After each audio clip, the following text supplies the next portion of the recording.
Could we get you to do the Pledge of Allegiance? Councilman Bracken?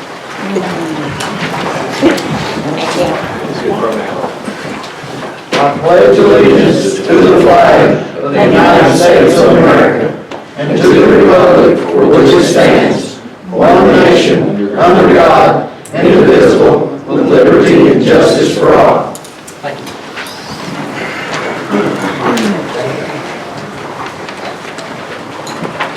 Okay, next up is the agenda approval. This is a short meeting to deal basically with our budget, and then we're going to go into a work session after we deal with the budget. And we've got Tacie Jo here from auditing firm to go over the details of the budget. Should be open for any questions you'd like to ask or anything like that. So, we have agenda approval.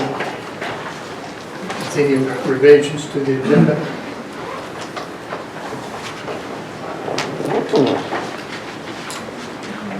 Okay, can you get a motion to approve the budget on the agenda?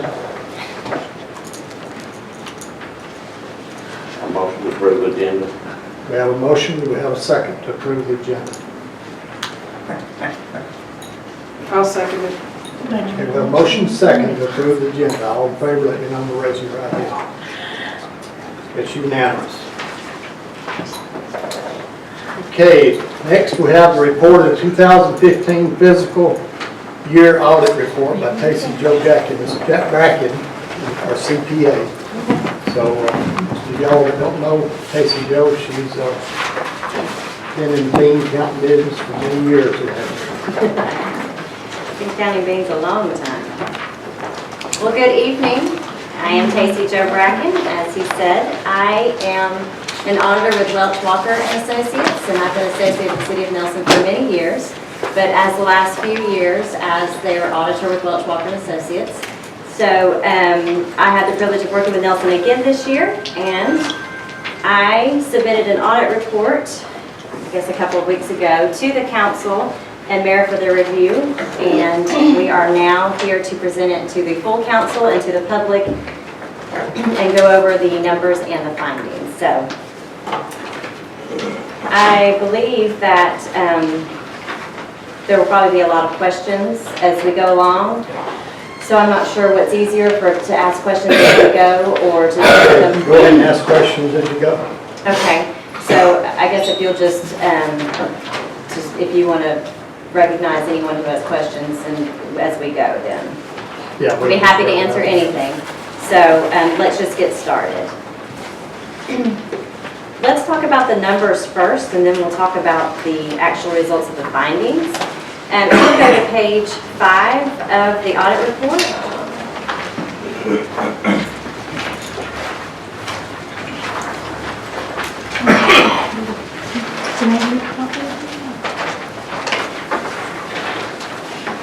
This is the balance sheet for both the general fund and the SLOSS fund. And for those that are unfamiliar, the city runs with 2 different funds. One is specifically for the use of their special local option sales tax, and that is the tax that you as voters approve, and they give you a list of items that they're planning to spend that on, and they're bound to spend it on those items, and it gets kept in a separate checking account and a separate set of books, essentially in a separate fund. Everything else the city does goes into a column we just call general fund, and this is what it takes to operate the city. So on page 5, this is your balance sheet. This tells you what you had in cash at the end of your fiscal year. All these numbers are as of June 30th, 2015, which was the end of your fiscal year. Your total assets were $299,980, and $237,000 of that was cash in the general fund. You have relatively small liabilities. The City of Nelson is fortunate enough not to have debt. You pay all of your expenses through your general operating funds. And that leaves you a reserve and fund balance of $257,756. You'll turn to page 7. This is a statement that shows you all of the revenues the city's brought in from July 1st, 14 through June 30th, 2015, and the expenses. The first column is for general fund.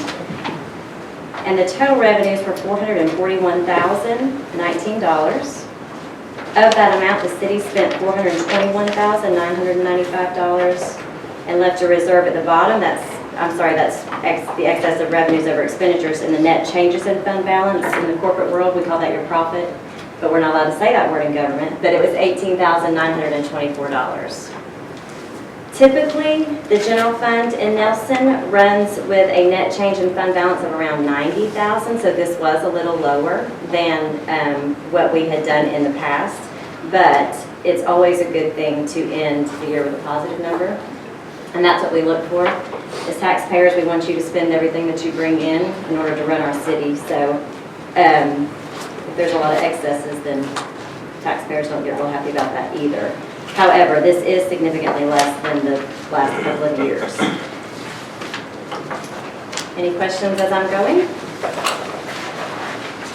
Can we get a copy of that report of citizens? Oh, absolutely. This is Okay. public information. So, Okay. Is there any of them left out there, Mark?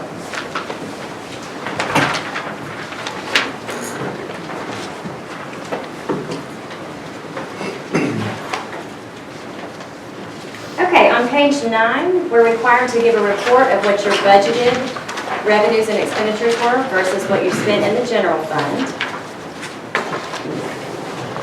And overall, you ended up bringing in $56,557 more than you budgeted.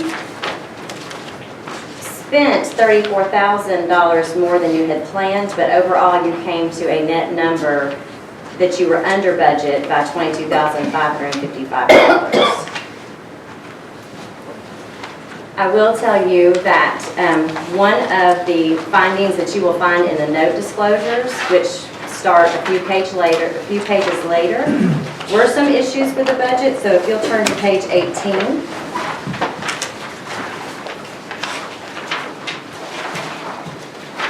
State law requires that your budget balances. So that means when you start the new fiscal year, governments do it 2 different ways, but essentially at the end of the day, you plan what you need to have done as your expenses, and then you have to generate the revenues to cover that. And some governments do it the opposite way and say this is all the revenue we have, so this is what our expenses have to be, but at the end of the day, they have to balance to zero. And for fiscal year 15, our general fund budget did not balance to zero. It was, our inflows did not equal our outflows. And that's simply state law that those budgets must balance. Did the mayor convey to you that he had been advised of this in advance and he had ignored balancing the budget? To me, at the end of the day, all that matters is that it didn't balance. So state law says it has to balance, so I have to give an opinion that it didn't. So on page 18, we made sure that we noted that that did not balance. The other thing that we did have to note, that because of the way the budget was prepared, expenses didn't follow the way that the city had originally budgeted. And I think that some of that was because there was some discrepancies in bookkeeping during the year. So it made it a little tough to see. Your budget reports probably weren't exactly accurate. So at the end of the year, when we got everything allocated to the departments that they were supposed to be in, the budgeted expenses didn't necessarily match up with what was actually spent on those departments. So that being said, the state tells us that we have to report any material line items that exceed budget for expenses. And so we did have a few of those. And if you'll flip back to page 9, I know I'm making you flip a lot, but I want you to make sure you see what I'm talking about. If you look in the middle of the page under general administration, that budget those expenditures, exceeded budget by $14,600. And also highways and streets exceeded budget by $25,883.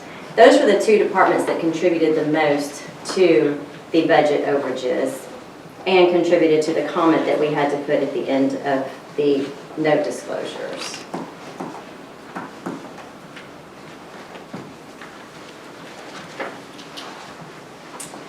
Okay. Any questions so far? Is there a breakdown of like the roads of what it was spent on? If you look in the back of the report, that's a good question. Starting on page 19. Page 19 gives you a detail line item of all of the revenues, and then on page 20, the expenses start. And you'll see on page 20, it literally shows you what salaries were, what benefits were, what supplies were. It's a very detailed account of what was spent in every department.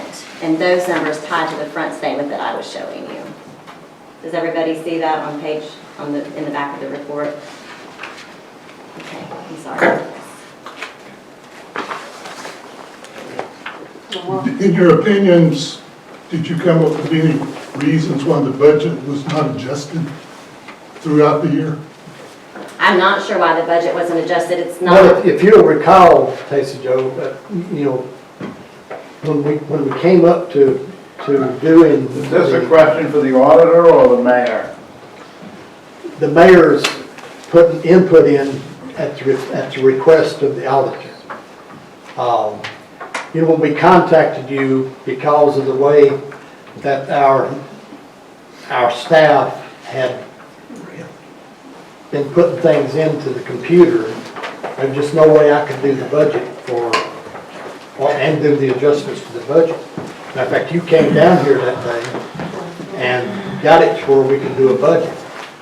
You remember that? At the beginning of the fiscal year, Yeah, yeah. it was in, I was actually doing the audit for 2014 when we looked at the budget, I believe.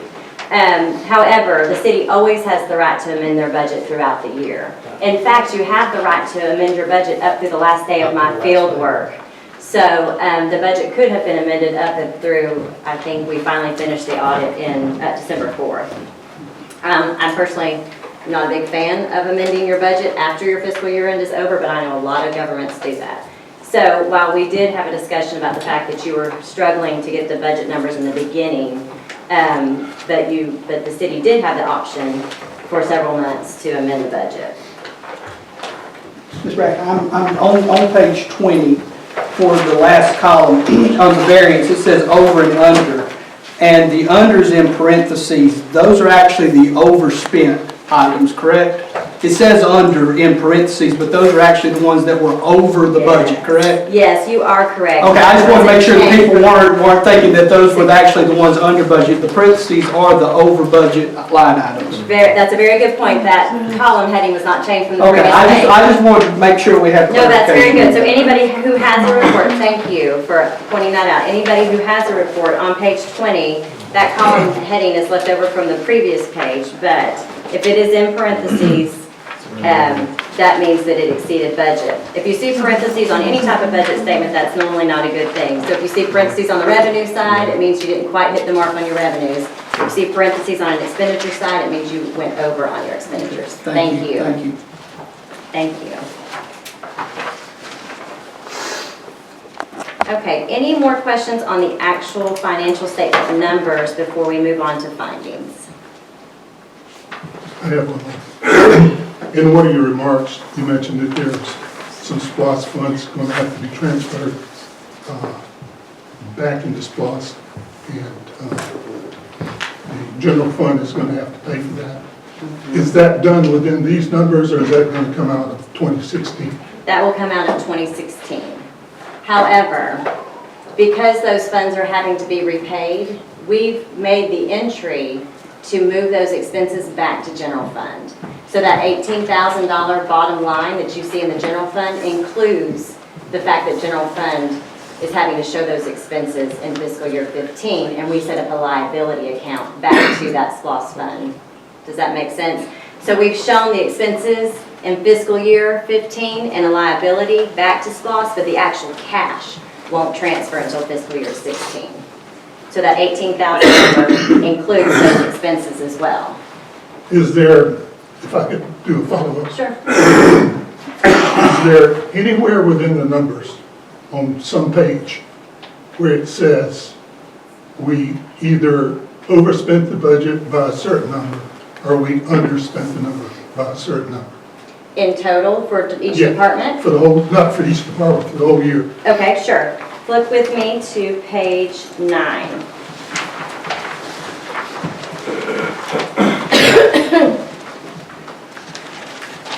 If you'll look almost at the end of the page, after you see the individual departments listed, you'll see a line called total changes to appropriations.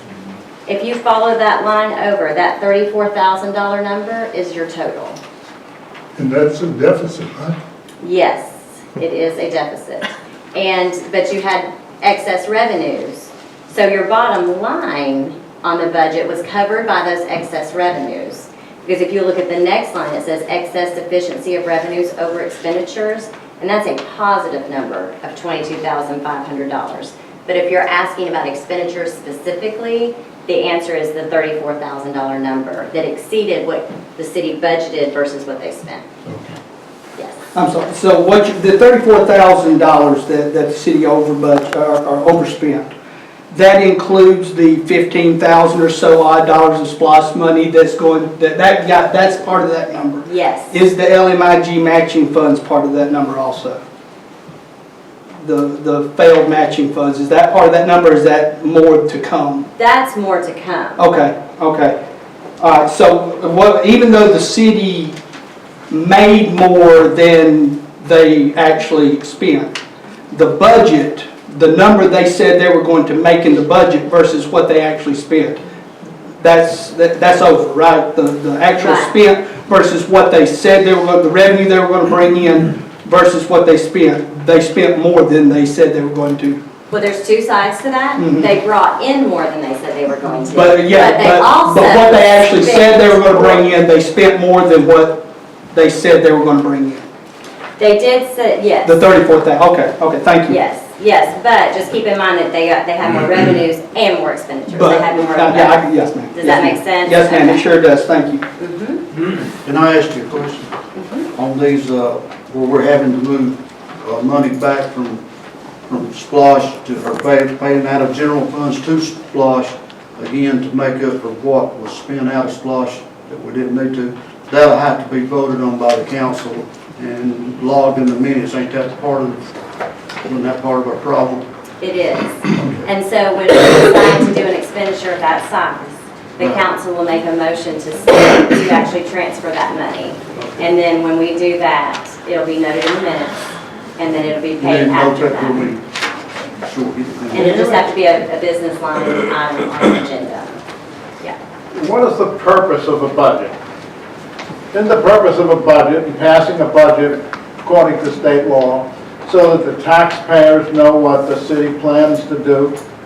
And so therefore, when they grossly exceed the amount that they proposed in the budget, isn't that a fraud against the voters and the taxpayers? As an auditor, that's not an instance of fraud. However, it Well, maybe depends I should on, ask Mr. Rustbridge that. That's something I would rely on the auditor to answer, because that's an auditing question. it is an auditing question. And so when it comes to Yes, auditing, it is, huh? a fraud, that would not be, as an auditor, that's not what I would define as fraud. Now, there's a whole different issue of stewardship and fiscal responsibility, but those are not fraudulent necessarily. So my official answer would be no, that's not textbook auditor. I'm sure there's lots of opinions on how people feel about that, but as an auditor, it's not fraud. Any other questions? Not one for the auditor, but the city attorney won't give his advice on it, and so we don't know what it is. Exceeding the budgeted expenses is not fraud. From any legal definition of fraud, exceeding your budgeted expenses would not be fraudulent. Someone stealing money from the city would be an instance of fraud. And that would agree with the audit standards. Any other financial statement questions? Council? On page 23, where we talk about SPLOST 3 and SPLOST 4, but we have some other SPLOST counts that are not on there, and I was just curious. These are the ones that had activity as far as expenditures. Oh, okay, so the others that are out there, but there was no Right, we're not activity. required to report them until they have expenditures. Okay. So that you're correct, there is a revenue source that's on this statement, but this is a schedule of the projects constructed, so it's an expenditure-driven statement. Okay, I was just, I know we have more than 2 of them. You do. That's a good question, Mark. So on page 23, before we wrap up the financial statements, we are required by state law to publish this schedule in your audit report. This shows the revenue from your SPLOST sources and the expenditures for the projects. The budget item is the line item on the referendum that you as voters approved, and then the prior year expenditures and current year expenditures. As Mr. Havlin noted, this does not have one source of the SPLOST, but none of that money has been spent thus far as of June 30th, therefore it's not included. Question. This, I don't want to interrupt. no, you're fine, go ahead. Also on the page 23, we're showing SPOS 3 on your first to the right column, estimated percent of completion. 65%. And that percentage of completion is just a total expenditures to date divided by the budget. So that means as far as expenditures on that total overall referendum, that's not a per project percentage. It's just That's just an the overall, allocation, percentage of the allocation that's been spent. right, of the overall. So what does it tell us, like in 4, where we've only spent 6%, and in SPOS 3, we've only spent 65%? Does it tell us anything? Really, this schedule is just informative. I don't know that you can form an opinion from it. I know that there's differing opinions on how quickly you can Right. spend SPLOST. As long as you're spending on approved referendum items, there's no state law against how fast or slow. I do believe that it hinders your negotiations further along with other counties if you are not spending the SPLOST you're receiving, but this is not uncommon. Okay. Thank you. Mhm.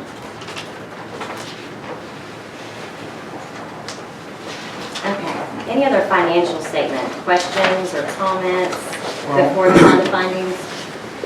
In preparation for this meeting, I sent you a list of questions. You want to go over those now? I think you probably need to complete your presentation. Well, I wonder if some of them won't be addressed in my findings, and then possibly what isn't addressed in the findings discussion, we can look at at the end. Well, I understand the findings, but the findings are kind of general. And I thought I would like to know some more information. For instance, the second finding, it says there's a violation of financial policy regarding expenditures.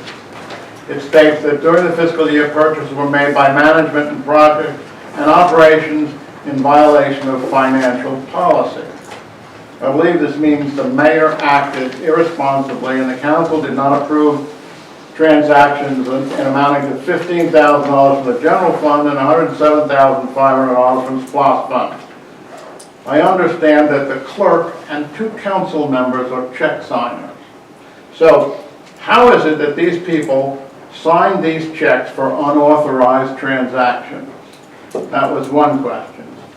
Since the audit process has been put into place, what policies are put into place to prevent this from happening in the future?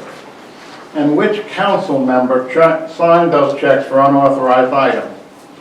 This is very important to taxpayer voters because we need to know this information in order to adequately assess whether the council is doing its duty or not, whether they're in compliance with their oath of office. So do you want to address those questions? A lot of those are not auditor questions, those are council questions. He's an auditor from way back Right. north. I mean, that's what he did professionally. So, he attends our meetings and asks questions. Well, that's all fine, I just didn't know if you wanted to address his questions. They're not audit questions. So As I'm far asking as the question and she's saying you have to answer it, but you're not answering it. What do I need to answer? Well, who signed the checks? And what I process never is have in place signed to checks. prevent this? I don't sign checks for the city of Nelson. Never have. I didn't ask you whether you do or not. I know you don't. I think he's just asking who does. Do we have a list of those Our checks? city council, or two of our city council members, and our So the city council is culpable for this then? I'm not, there's nothing to be culpable for. Excuse me? What are you, and go ahead and do your presentation. Why don't I just address this finding, and then we can go from there. Really quickly, on page 26, and I'll start with your finding. Let me just make one comment, and then we'll talk about your finding. Okay, page 26, let me give you a quick summary of what I do on these findings before we address this one specifically. As an auditor, I don't give an opinion to the city on their internal controls. I don't come in and say, your internal controls get my clean opinion, but what I do have to do is test them, test your policies, test the way you operate as a city against the policies that you set, and then I give you recommendations for things I think you should change, but I'm also obligated under auditing standards to point out certain things that have to be included in your audit report, to be brought to the state's attention, to the public's attention, and to the governing body's attention. So I have 3 categories that I am required to use, okay? One of those is just non-compliance. That means there is a state law that exists somewhere and it wasn't followed. It's an instance of non-compliance. That is as black and white as it gets. It's state law. We do it or we don't, and if we don't, then we get written up. That also applies to grants and any kind of funding sources. If there's a compliance requirement that goes along with a grant, for instance, I have a grant and they tell me I have to report every quarter and tell you what I've spent it on, and I don't send that report in, that's a compliance issue. So that's our black and white, no matter what, it's a compliance issue. The second type is a material weakness. This means that you have some controls in place, but they were not strong enough that even if someone had been paying attention, they would have noticed that there was something wrong in time to catch it, to do something about it. Okay, and that's what we call a material weakness. When I'm talking about your internal controls, there's these 2 layers, material weakness being the worst, and then we have another one called significant deficiencies. Okay, significant deficiencies means, you know what, there's something in place and there was a breakdown, but you noted it too. And so the control is there, whatever happened, but the control was good enough that a city was able to kind of catch it on its own and handle it, but we're required to report on it. Does that make sense? So let's start with material weaknesses. These are not necessarily state law as much as these are your policies, such as your financial policy, how you do purchases, how you run the front office financials, how you do property taxes, all of this type of stuff. It's financial related information, and these are material weaknesses. The first one on page 26, 2012-001, is segregation of duties. Now when you see that 2012 at the beginning, those first 4 numbers, that means it's been repeated since 2012. That means this is not new, and that we've had this one for longer than a year. So that's important to note as well. Segregation of duties simply means that it's better for internal control purposes so that you can mitigate the risk of something happening, that you have duties that do not overlap, and that you can segregate the financial duties so that the person who takes in the money at the front of City Hall doesn't take it to the bank. You're mitigating your risk that something could happen. I guess technically need 4 people. We used to say 5, but now we say 4 people to make this happen. Well, at City of Nelson, we don't have 4 staff members that run the financial office. So cities the size of Nelson get this comment very often. This is not a surprise. You don't have the personnel to make this happen. So what we do is encourage you to have your governing body more active in the process. Hence the reason why 2 council members sign checks and you get monthly reports from the finance office to tell you really what's going on in the finance business of the city. We just suggest you do everything you can to mitigate the risk that something bad will happen. Doesn't mean it will, but if you've only got 2 staff members, or 1.5 technically, you just have to do the best you can and be as involved as a governing body as you can. Okay, so that's 2012-001 segregation of duties. The second one on this page is the one that Mr. McNiff is referring to.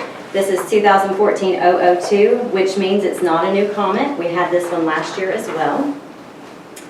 The city is responsible for preparing annual financial statements in accordance with GAAP. It's generally accepted accounting principles. Timely recording all transactions on a modified accrual basis in accordance with GAAP provides more meaningful financial information. Technically, as auditors, we should come in and we should have a set of books that's completely adjusted. All the entries have been made, all the mistakes have been fixed, and we're given a set of books that we should be able to just pick apart and audit. That's in our ideal world. That doesn't mean from time to time we don't find a few things and have to discuss it with management, and we kind of looked at that differently, but they agree that maybe we were right, and so they make 1 or 2 adjustments while we're there. That's standard. However, when we have to make numerous entries, we consider that a material weakness because we feel like the council is trying to make decisions based on financial information that's not accurate, and hence our budget problem. So I think that this is something that the council was aware of and they were trying hard to fix, still in the process of trying to fix. And you will see that we noted that the transactions for cash activity shown on the bank statements as automatic debits and credits weren't being entered in the general ledger. The bank account was not being reconciled to the point where everything was being reconciled. And it was just completely unorganized and really difficult to follow. So we suggested that the staff get training and learn the basics of accounting. We also think that it's really important that the city outsource part of their financial activities to a CPA firm. Now, as your auditor, I can't do that for you because I have to keep my independence.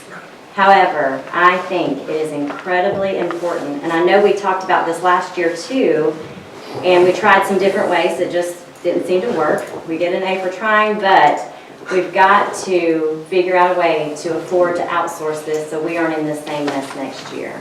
So I met with the mayor as part of the exit interview, Mr. Havlin and Mr. Jarrett, and we had a conversation about the fact that if the council decided to go this route, I'll be more than happy to help you find a firm that specializes in governmental accounting. Should the council decide to do this, it is very, very important, I can't emphasize that enough, that you find a governmental accountant.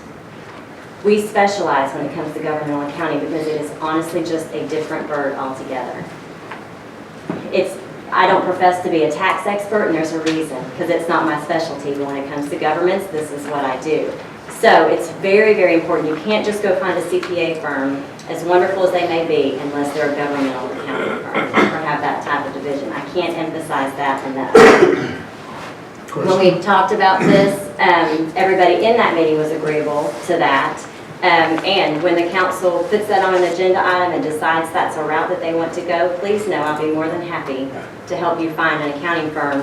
And I feel like if you had an external CPA firm coming in here once a month to do bank reconciliations, make sure your journal entries are made, make sure everything that's on the bank statements is posted, it'd be so much easier if you just had 4 weeks to kind of track down checks that didn't have the right payees or the right numbers or the right dollar amounts instead of us trying to do it all at one time at the audit. And I think that as a council, you would feel more confident making decisions based on numbers that you just felt really good about as far as your budget versus actual. I have a question. Do we know who stole the money? And if so, are there going to be criminal charges filed? Let's do one at a time. Okay. Let's do one at a time. That's not a good question. Let's do one at a time. Concerning the finding that you're on now, as you mentioned, that was a finding last year as well. And one of the commitments the council made was to correct that problem by hiring a CPA. Now, I was in the meetings when that was discussed, and the council, some members felt that $80 an hour was way excessive to hire a CPA. do you feel that $80 an hour is appropriate for that field of work? And my second question is, if they failed to act last year, what's the likelihood of them not failing again this year? Okay, I can answer both of those. The first question, is $80 an hour a reasonable fee? Yes, because I'm not going to do it for $80 an hour. So yes, I believe that $80 an hour is reasonable. I do realize that the city has a budget. And so to answer your second question, my conversations with council members and the mayor were not that they were completely against the concept as much as they were afraid they couldn't afford it. So I think they took some different avenues to try to achieve the same objective. I think it didn't work. And so we are back where we started. And as far as last fiscal year goes, there were a couple of months at the end that created this comment. Whereas this year, it was an entire year worth of activity that created this comment. So I think we're at a different point. But now it's not maybe just a suggestion, it's a very strong recommendation. We have to do this. Now I can't bind this council to do anything. I can just give recommendations. But I think that they recognize the fact that they don't want to be sitting here either again, and that this is probably a good idea. So people sitting on different sides of the fence on many issues all agree that a CPA was a great idea. So we'll see what we can do. Yes. Now, I realize this is last year's audit, but we're already 6 months into this new year. So if we haven't made this adjustment yet, chances are this will probably show up again on next year's report? No, it's not too late. Everything that I audit goes all the way through June 30th. So if you were to hire a CPA firm, and realistically, it's a busy time of year for CPA firms, you'd probably get someone here by March.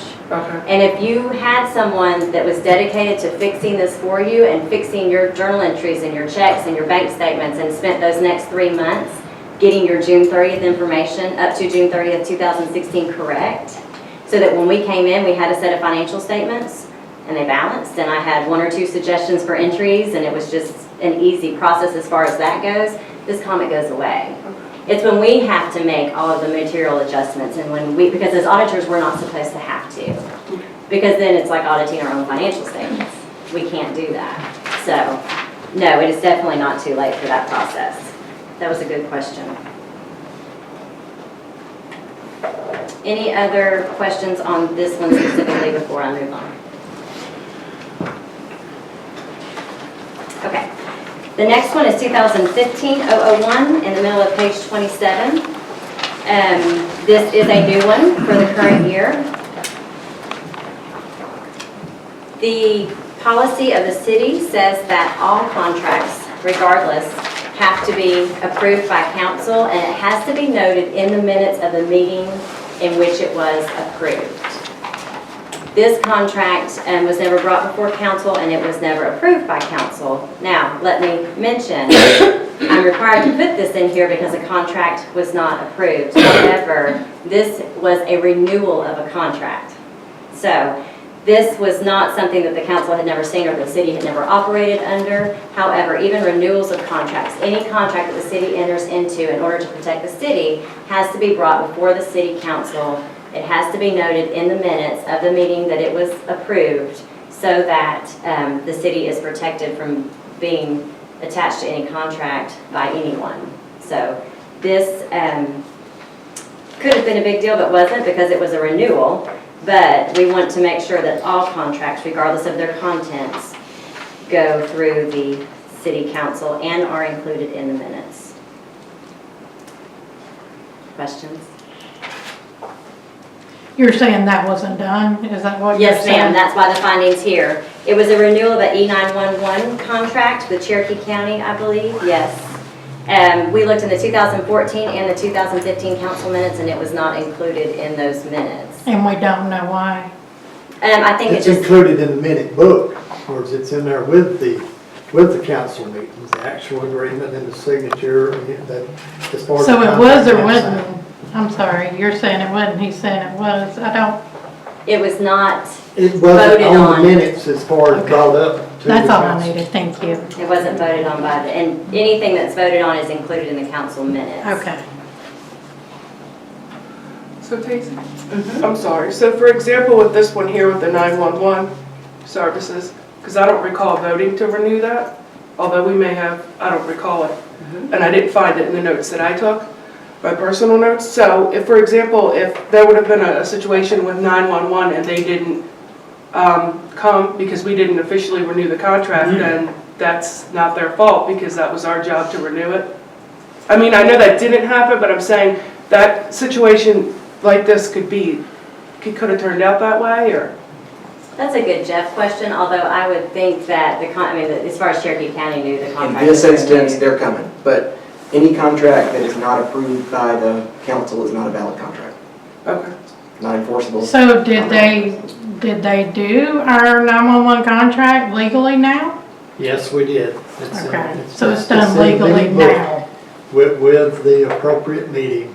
Was it, Legally. Signed by myself and by the clerk. but is it in the minutes and it was voted on? Because No. I mean, you can put anything in the minute book, so that doesn't count. It just has to be It voted wasn't. on and in the minutes. So that might be something, Jeff, that you might want to do Please. at some point. Any other questions on that?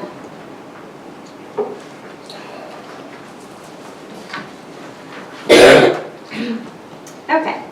2015-002, this is at the bottom of page 27. Let me give you some background on this one. The city has a financial policy, and it specifically addresses purchasing. Council's aware of this. It was approved, I don't know, it was probably 4 years ago, 3 or 4 years ago, because I think that we gave a finding that we wanted a purchasing policy, so one was implemented. The council at that time wanted purchases under $300 to be able to be purchased by department heads. So that's a pretty small dollar amount, but they wanted department heads to be able to do that without having to run check with the city manager or get approval. Anything from $300 to $1,000 required 2 quotes from vendors, and those could be informal. If I needed some kind of supply, I could call Brock Supply real quick and ask them, and call Home Depot and ask them. I'd write down my 2 quotes, talk to my city manager, and she'd say, you know what, that's a little quote, go with that, okay, I'm done. So that's the second tier. The third is Question anything. about it. Is there any documentation that goes with that? There's an entire policy, yes, it's a written policy. So even though they make an informal solicitation for a bid, they still have to document that they got those bids and place it in the file. Yes, sir. That's a correct statement. Any purchases ranging from $1,001 to $5,000 requires 3 written quotes from vendors. In other words, you have to send me an actual paper quote via fax, email, hand it to me, whichever you want to do. And the budget has to be reviewed to make sure an amendment is not necessary, and then the governing body has to approve that, between $1,001 and $5,000. Anything over $5,000 requires a formal competitive sealed bid and a bid opening and awarding process, which if any of you have been involved in those, that means you have to solicit bids, you have to actually print bid specifications and publish those, and they have to give you sealed bids. You actually have a meeting here in City Hall, you open bids, you review them and award them at a council meeting. So this is what the financial policy said. I don't know that that policy was communicated with new staff here. So we had a significant amount of expenditures that didn't follow that policy. Now, I think this is what Mr. McNiff was alluding to in your comments. So when we tested expenditures against this policy, we found $15,000 in the general fund that did not follow the policy, and $107,500 in the SPLOST fund that did not follow this policy. Our recommendation to the mayor and the council members we spoke to was, if this policy doesn't mirror the way the city does business, then we need to adopt a policy that does. We can't ignore it because we think it's too low or too high or isn't a right fit. Until this policy's changed, we're bound to follow it. It's in black and white, it's a piece of paper, So we have to follow it. If it doesn't work, fine, council can fix it. You can amend your policies anytime you see fit. And so my recommendation to the council is that you form a committee of people to look at this policy and pick it apart line by line and make it workable for the city of Nelson. If getting bids that are sealed on anything over $5,000 is a little excessive, then maybe you need to change that dollar amount. If taking everything to council between $1,000 and $5,000 for approval is a little excessive, maybe you need to talk about that. But we just have to follow it until we fix it, okay? So, and by fixing that, I mean we need a new policy that's in black and white, that's written so that it's open to all staff members and council members, and they have a document that they can follow. Okay? And that has been amended slightly since. Yeah, we've already amended it. So you officially amended it? Because I know we Yes. talked about amending it. Yes, we did. officially. Okay, very good. Question. Are you ready for questions? Mm-hmm. So if I add together the 15,000 and 107,500, I get $122,500 in violation of our purchasing policies. Of your purchasing policy, yes. Then the next sentence says that the totals are based on a large sample of transactions tested during the fieldwork and do not include a comprehensive review of transactions throughout the year for both funds. So how much more is there probably out there? What do you mean when you say we got more out here? Tell me, you only got half of it? Right, I'm required to report what I found, what I have in black and white, What and was those are your the numbers. The SPLOST sample was about 90% of everything that came out of the SPLOST fund, so I Okay. feel like that number is pretty accurate.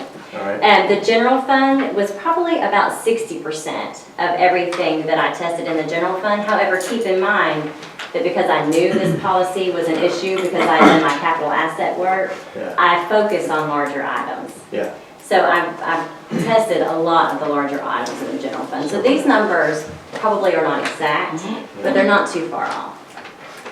Does $122,500 make you wince? And how far? $2 makes me wince. That's why it's here. What If it didn't make me level? wince, it wouldn't be here. This is, I pick only my material items to put in the report. So the answer to your question is yes, $122,000 made me wince enough that I put it in black and white for you. Are you able to say how those policies and the amounts in those policies compare to other jurisdictions? I mean, do they wildly differ across jurisdictions? I feel like this policy, the thresholds are low compared to cities of your size. And it may not be the thresholds as much as taking everything over $1,000 to council. That's pretty significant. And there's ways to tailor this so that if council needs to know that type of information, it just needs to have a mandated report that says the council will be given this information at every council meeting for approval. And that's council's chance to review it, but it doesn't stop the way the city does business in order to achieve their goals. Because if I order a lot of office supplies, I'm gonna hit. You know, when my office orders ink toner for the copier and paper and file folders, sometimes we can hit a large order like that, but I'd hate not to be able to order paper because I've gotta go to council. But if you need council to know that, I have no problem with that. I like that. But I like a reporting aspect in that policy then to offset it. Would this $107,000 not include the purchase of the tractor and the purchase of the patrol car? I don't believe it does. How about the building that we bought? The building went through council. Those items went to council. Yes. So you're saying it's actually more? Yes. Then, Because it didn't include what he just mentioned, other than the building, so that would mean the number's actually higher? No, no, I think, I'm saying those transactions were handled correctly. Oh, okay. Oh, I'm sorry, no, please don't Okay. misunderstand me. I'm saying those transactions came before council. We had written bids, we had, the building, you know, but the building went through Jeff's office, it went through the council meeting, so. Okay. so do we know who mishandled this? I don't know that you can point it to one person, but there's not many of us. All I can tell you is that whoever's doing the daily operations had the responsibility to bring it to the council, So whether that's what a year, staff member or what year elected was it? official. This is for the 2014, from June, This starts from July July 1st, 2014 to 2015. through June 30th. Yes, ma'am, So 2015. that's when it happened? Yes, ma'am. Okay. Yes. Just to go back on something you had said, you mentioned in the policy that after a certain amount of money, they had to go back and look at the budget and make sure that the budget didn't need an amendment. So this has a lot to do with why we're $34,000 over budget, and, I mean, it plays into that. It definitely does. The money was spent without council approval, so the council had no recollection that this money was being spent. And now come to find out at the end of the year, hey, we're over budget by this many. It's 60% of every line item is over budget when you go through and look at it. 60% of every line item is over budget. So this led to that. This was a big contributing factor to the fact that, and the fact they did not ever amend the budget. I was gonna say, there's a couple of factors. Yes, yeah. I will agree that it's a contributing factor. Yes. I think the other factor is that it was a poorly planned budget to begin with, as far as mirroring operations, based on financial information that just wasn't accurate. It was done to the best of the ability based on what they had. Well, I know you were Right. talking about a lot of the, the money, the levels of money are just a little bit low, and maybe that, I would hope that this is just my personal opinion, I would hope this council would not up the money after all this overspending this year to allow it to be more next year. Very good. Tacie Jo? I don't know if this is more of a question or a statement. Now, we did recently I think it was in the December meeting, maybe it was before that, November, we had upped some of these limits to make slightly, not a huge amount, but you had made a recommendation that it was your opinion that these thresholds are low, but yet we had low thresholds and we still had problems. So my concern is, by raising these thresholds, was that such a good idea now? I mean, in your opinion, or should we try to, or was the problem not necessarily the thresholds, but they weren't being stuck to? It's a terrible idea. Here's the thing. The dollar amounts don't matter when it comes to $500 versus $750. They weren't raised much. My intent in this finding is exactly what I keep saying. Adopt a policy that works. If that policy is $100, I'm indifferent as to a dollar amount. I just need a policy adopted that this council feels comfortable with input from whoever they need, but it has to be followed. Okay. We need something in black and white, and it has to be followed. Your thresholds aren't your problem at the moment. It's just that the policy wasn't communicated and followed. Okay. So as long as you know there's a policy and it's communicated, then it just has to be followed. Okay. So, and I think that I do feel like the reporting part of this is very important. So no matter what your thresholds are, with a staff the size that you have, you need to know what's happening. And so I think the reporting component of the financial policy is very important. Okay, thank you. I look at that and see, I think you're focusing on these threshold things and what it is. That's not what I get out of your finding here. What I get out of the finding is there's a huge number of purchases that totally ignored the policies, the fiscal management policy. That is more the issue to me. Well, that's what I just told And I you, the agree, thresholds you don't can matter. change it around. It doesn't matter if we're still going to ignore the policies and not use them. Who's ignoring the policies though? I don't know if it's, Pardon? Who is ignoring the policies? People who made the purchases. Do we know who that is? Shouldn't there be some kind of tracking? Who runs the city? I mean, I'm just wondering, as, someone that lives in the city, we pay taxes, we're just wondering who done it. That should be public information, shouldn't it? Okay.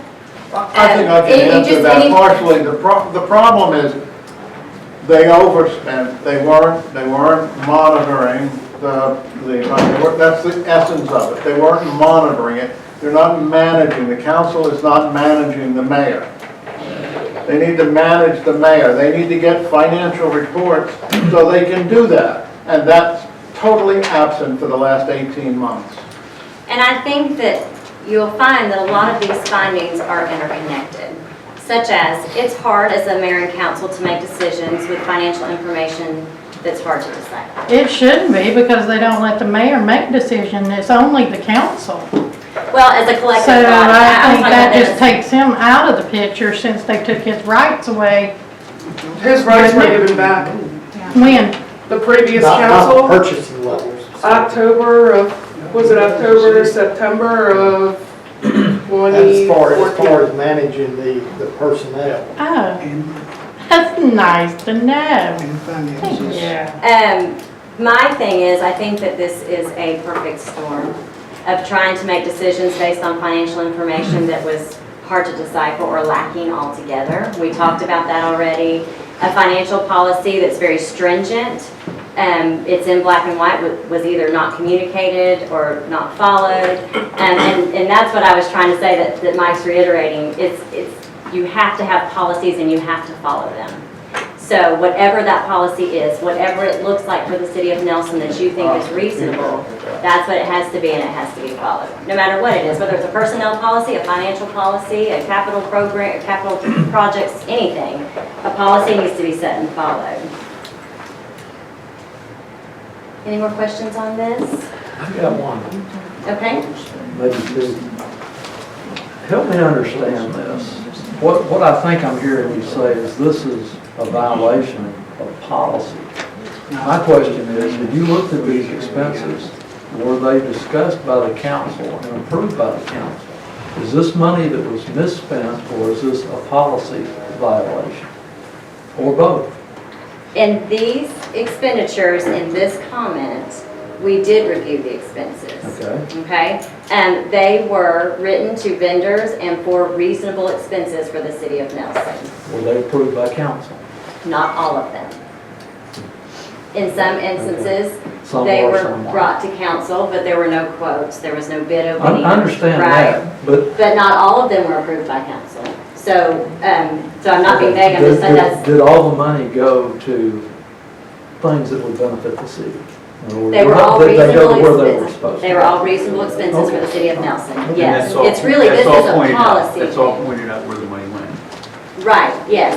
We looked at all of these expenditures up to check copies and clearing the bank statement and the whole Okay, so nine money didn't yards. disappear. No. Yes, I'm So glad you clarified. essentially, this is policy. This is policy. It means if the council set a policy that said they needed to look at this, this, and this, that's what we need to do. So they Hence just my- spent the money but didn't get it approved, right? That's what you're saying. Right. 120,000, whatever, was just written out and no approval.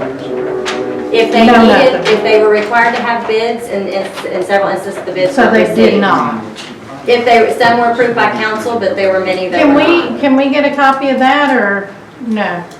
I don't have it with me, but I can give it to the city to distribute in any way they Yeah, the like. 120,000, I'd just like to see why it was spent without approval. Right, it won't tell you why, but it'll just give you a list of what it was. Will it tell me who done it? Well, there's all, it doesn't have a name next to it if that's what you're looking for. No, I mean, if you know, as Check a signers' city, signatures, when you look at a check, it would have check signers, but there should be, right, only 2 people to sign the check? there's actually, well, only 2 sign every check, yes ma'am, but 3 are authorized to sign. So we should be able to tell off that who spent the money without approval. Not necessarily, some of it, it's whoever is in charge of purchasing. They just asked. I'm one of them that signs a check, and I have to depend on the clerk to bring it to my attention if there's something wrong with it. When you're signing a stack of checks, you try to look at the invoice, you try to see, and if they look at legit and everything like that, then you sign them. The statement that I'll make right here is the council has been mentioned several times in it. The council did not always hear exactly what was going on. They was always kept in the dark. Why? And if we asked, what fund will this come out of, it would be said, it can come out of splosh. But we found out later then, had to come out of general funds. That's the reason sometimes the council approved a project that was going on, because we was told it would come out of one fund, but it was coming out of another. But y'all never double checked? Yeah, we found out just recently of what all was going on. And so the reason I'm speaking up is because I'm not going to sit here and let this council or the previous councils or anything take the blame for any of this happened. It was mishandled, period. And the council acted on what it knowed. And I think any of the council members up here would testify to that fact too. And as you remember, I've got the floor, Mr. Mayor. You remember when these sealed bids come in, I brought it to the people's attention that they wouldn't handle correctly either. So that's the way it's been all these months that we've been here. And so I'm just letting you know up front, the council is not responsible. The council that was here before was not responsible. The sole responsibility is on the city manager, which to me is the mayor. And so any of this stuff that you want to say or think, I'll be glad. Checks I signed, we just recently even caught some other things that was on overages. Tina and I have caught some things that on overages that we refused even to sign until we found out more about it. So the council has tried to do its job, and it would have done its job if it was told the truth through all of it. Okay, Now, whether that was being said now out of malice or whatever, I have no idea. But I'm telling you that there was a bunch of mistakes made. The council acted on what it knowed, not out of malice on the council's part. I guess I can't wrap my head around why would you sign checks if you didn't know where it was going? Because I guess that's just just look at a check, okay, this is made out to Bob Dole. Because there are invoices on it. Okay. There's invoices with the price that's going out. There's invoices there. And there was times that there was checks that we did question. That wasn't even handled right. Because a lot of times and everything that we pay out stuff, it should have went through our credit card or whatever you have, but things was bought out of pocket that we had to reverse and pay out to do these people because it was paid out of pocket. But there was receipts for these things. But the invoices was there. We seen the invoices. That's the only reason we signed the checks to start with. Okay, I guess I'm just still back to the point that there's $120,000 worth of checks going out that wasn't approved. So, back to the point, I worked in accounting for almost 20 years. I looked at every check. I made sure because you had to balance that against your ledger, your end of month, all those things. So I guess my question is why would you sign a check if you did not know if it was not right? It had not been approved, why put your signature on it? Because then you come back with questions like I'm having, is who done it? Because that's what I'm here for. I want to know who illegally done the $120,000. Because what she's saying is it wasn't approved by the council. That means that these purchases was possibly made, but they was not brought always before the council. Right. And when we sign these checks, we don't have a copy of the minutes to see that they're passed. And when all this stuff is coming up, you might not always know that this is, but it looks legit. Like we had an air conditioner put in here. The council notified, best I remember, he called all of us and asked us about putting the air conditioner in. But I don't know if we got back to the minutes to put it in the minutes, so that wouldn't have been logged in because of the minutes, But we okayed it by verbal because we had to have the air conditioner. Can you understand that?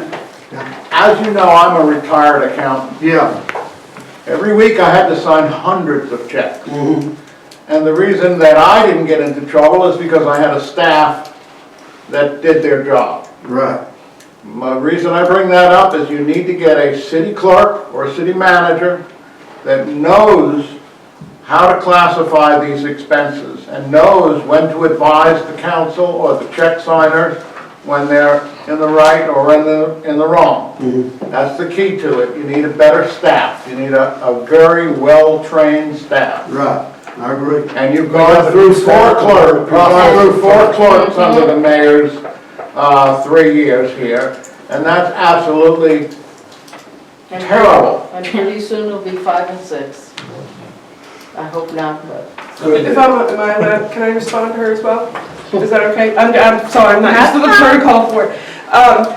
Recently, I became a signer on the checks, and just to give you a brief example of the frustration. I think I was approved in December, correct? We went over there and we put it on there? Okay, because the other council person was not gonna continue their office. Mr. Hamby's now in office, and they needed another signer.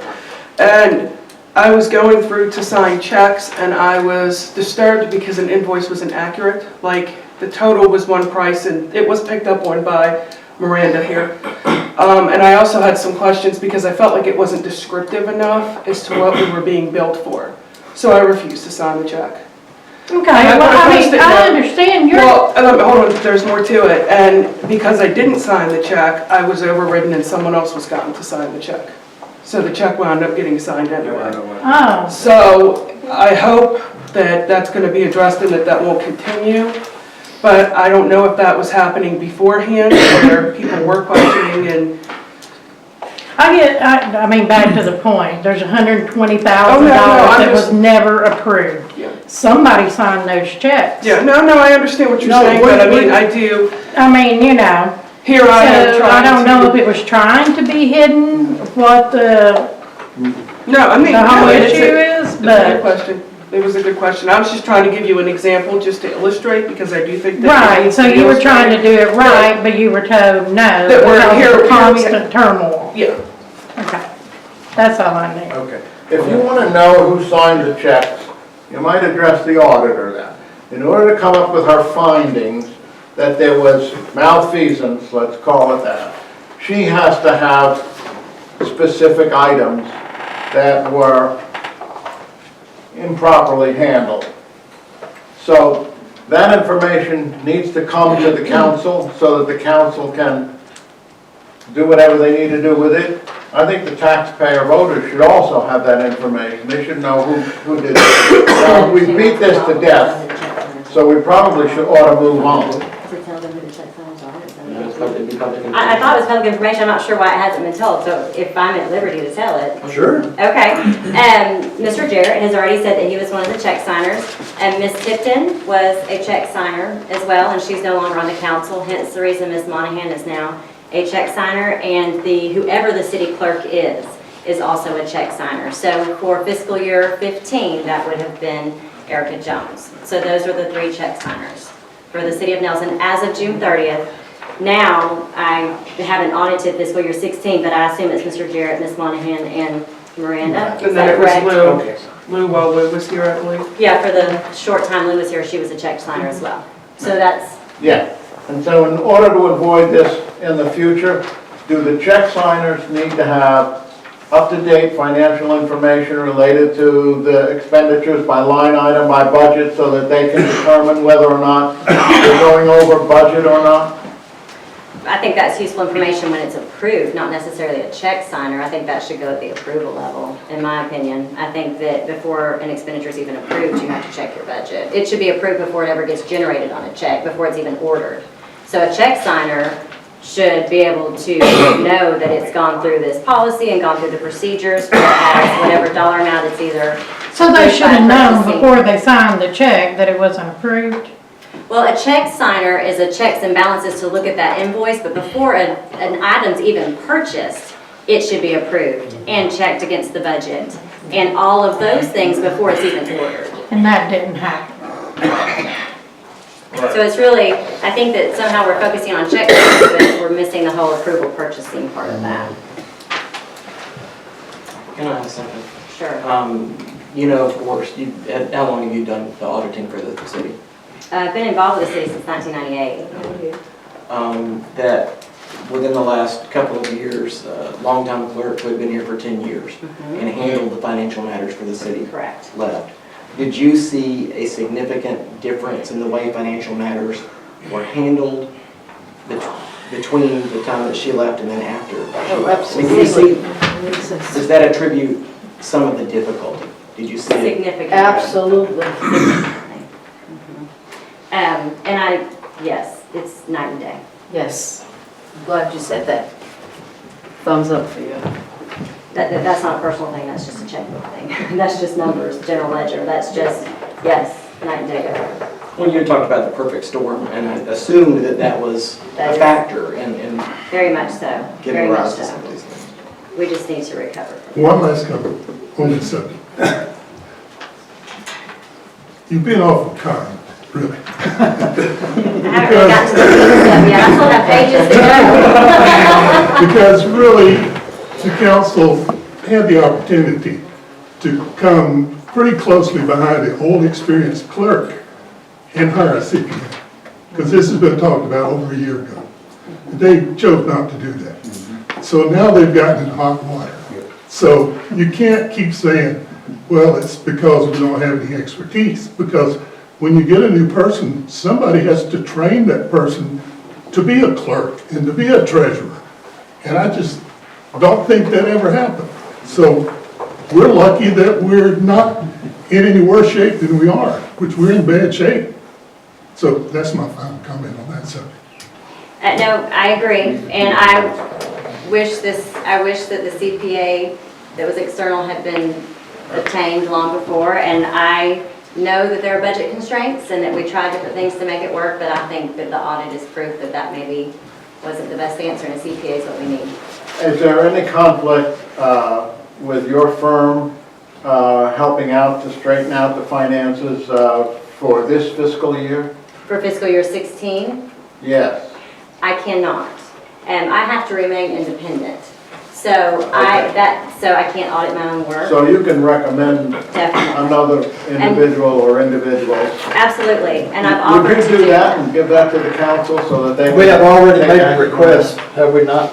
We discussed that, you're right, and so Have as you soon taken as, any action on it yet? I can't do it without council action. right. Okay, So so the next the audit report is dated December 4th and it's January 20th. When are you going to take action on it? Well, the audit report is dated December 4th because that's the last day I was here, that's the last day of my field work. And then we have to finalize the financial statements and get the report to the mayor, which we did. And because of holidays, it ended up happening the very 1st of January. So we did have a Okay, conversation. that still begs the question, when are you going to move on it? Well, we're I would going to, anticipate we would move on that the first meeting in February. we have to get the recommendation from council for us to pursue that process. And then when they do, we'll be glad to do it. And I did tonight, I'll offer my services to help I'm find sure that. the council will approve it I quickly. feel it's important. I do feel it's important. Any more questions on these? Okay, at the bottom of page 28, 2015-003, discrepancies in cash deposits. Upon review of cash receipts for fiscal year 2015, it was noted that 10 cash receipts entered into the billing systems were not included in the deposit made to Regions Bank. 5 transactions related to sanitation bills totaling $188. 1 transaction related to property taxes in the amount of $275. And 4 transactions related to municipal court fines in the amount of $492. The payments were not included in deposit in any bank accounts held in the city. So when I explained this in the meeting a few weeks ago, these payments were processed as if they were made through the system. So if I brought in my sanitation bill and I handed it to whoever was taking bills that day, they took my payment, they showed on my customer account that I had made that payment, but when the deposit went to the bank, that money was not in the deposit that went to the bank. So these are not a large amount of money, however, anytime money is missing that's important, So these were the 10 transactions that we found when we tested all cash receipts. I will tell you, when we found our first one of these, that I have physically myself looked at every cash receipt that came into the city of Nelson in fiscal year 15. We don't normally do that in audits. We only do that if the need arises. So I'm saying this more to the point that if you're wondering if there's anything else out there, I will tell you I've laid my hands on every single bank deposit slip, bank statement, and cash receipt printout for the city of Nelson for that year, and these were the 10 that I found, okay? So is that lost money? It is lost money. Is that criminal? Embezzlement? Isn't that criminal? That would be a question. If it was stolen, yes, it would be criminal. But I we guess there's don't also know. the theoretical possibility that it could have been entered erroneously and no cash actually came into the city. So this was Right. If the cash, cash came not into the city and check. it's not in a deposit, then It was it's cash? either lost or stolen. Yes. Well, wait a second now. What is the council's plans to get this money back? Keep, I don't know where we can. They don't have It's it. scattered out over a period of time. It was not just all at one time, within 1 week or within a month. We looked at it and it was over a period of time. Now, that was prior to our starting putting the cash in the safe every night. And, you know, I think that's going to take care of any possible cash You're problem. gonna file an insurance claim to get this back? No. Why not? Taxpayer money, you have coverage for that on your insurance policy. We haven't been able to detect where. You what? But Over shouldn't, what kind of period if of they time? mark the invoice paid, wouldn't that show who entered it in? Like, I mean, your garbage invoice, I mean, we always went in, you know, you paid the invoice, it was a zero balance, so it didn't show on your sheet at the end of the month. Would that, I mean, are they not a way to track who put that in? Because then you know the last person that touched the money. Well, that's a true statement. The way that the cash receipting is done at Nelson, or was done, we've made some changes, needless to say. It's done by workstation. So if I enter a cash receipt based on what computer I'm at, that's the computer it shows. The problem is that there were no security measures on who had access to different people's offices and computers. So for instance, if you have a computer, you have an office and I have an office. Right. And so I run up there and I'm gonna take someone's sanitation bill, but your computer's right next to me. So I just enter it really quickly. Well, I'm not honest, I throw it in my pocket and I go on. You do your deposit, you're short. Well, I guess it's your fault, it was your computer, when it really wasn't your fault. So Right. we've made But for a long changes. time, we only had one person, one clerk, you know, for a long time. So who had access to, Well, you'd be amazed at people who've had access to City Hall. So it's, sure, there was one clerk. yeah, There's I also- noticed there's a lot of people in and out There's here. also a part-time clerk, there was also police officers who had access to City Hall, there's elected officials who have access to City Hall, and the only records we have is whose computer it went through. Well, how are you gonna prove who was on whose computer?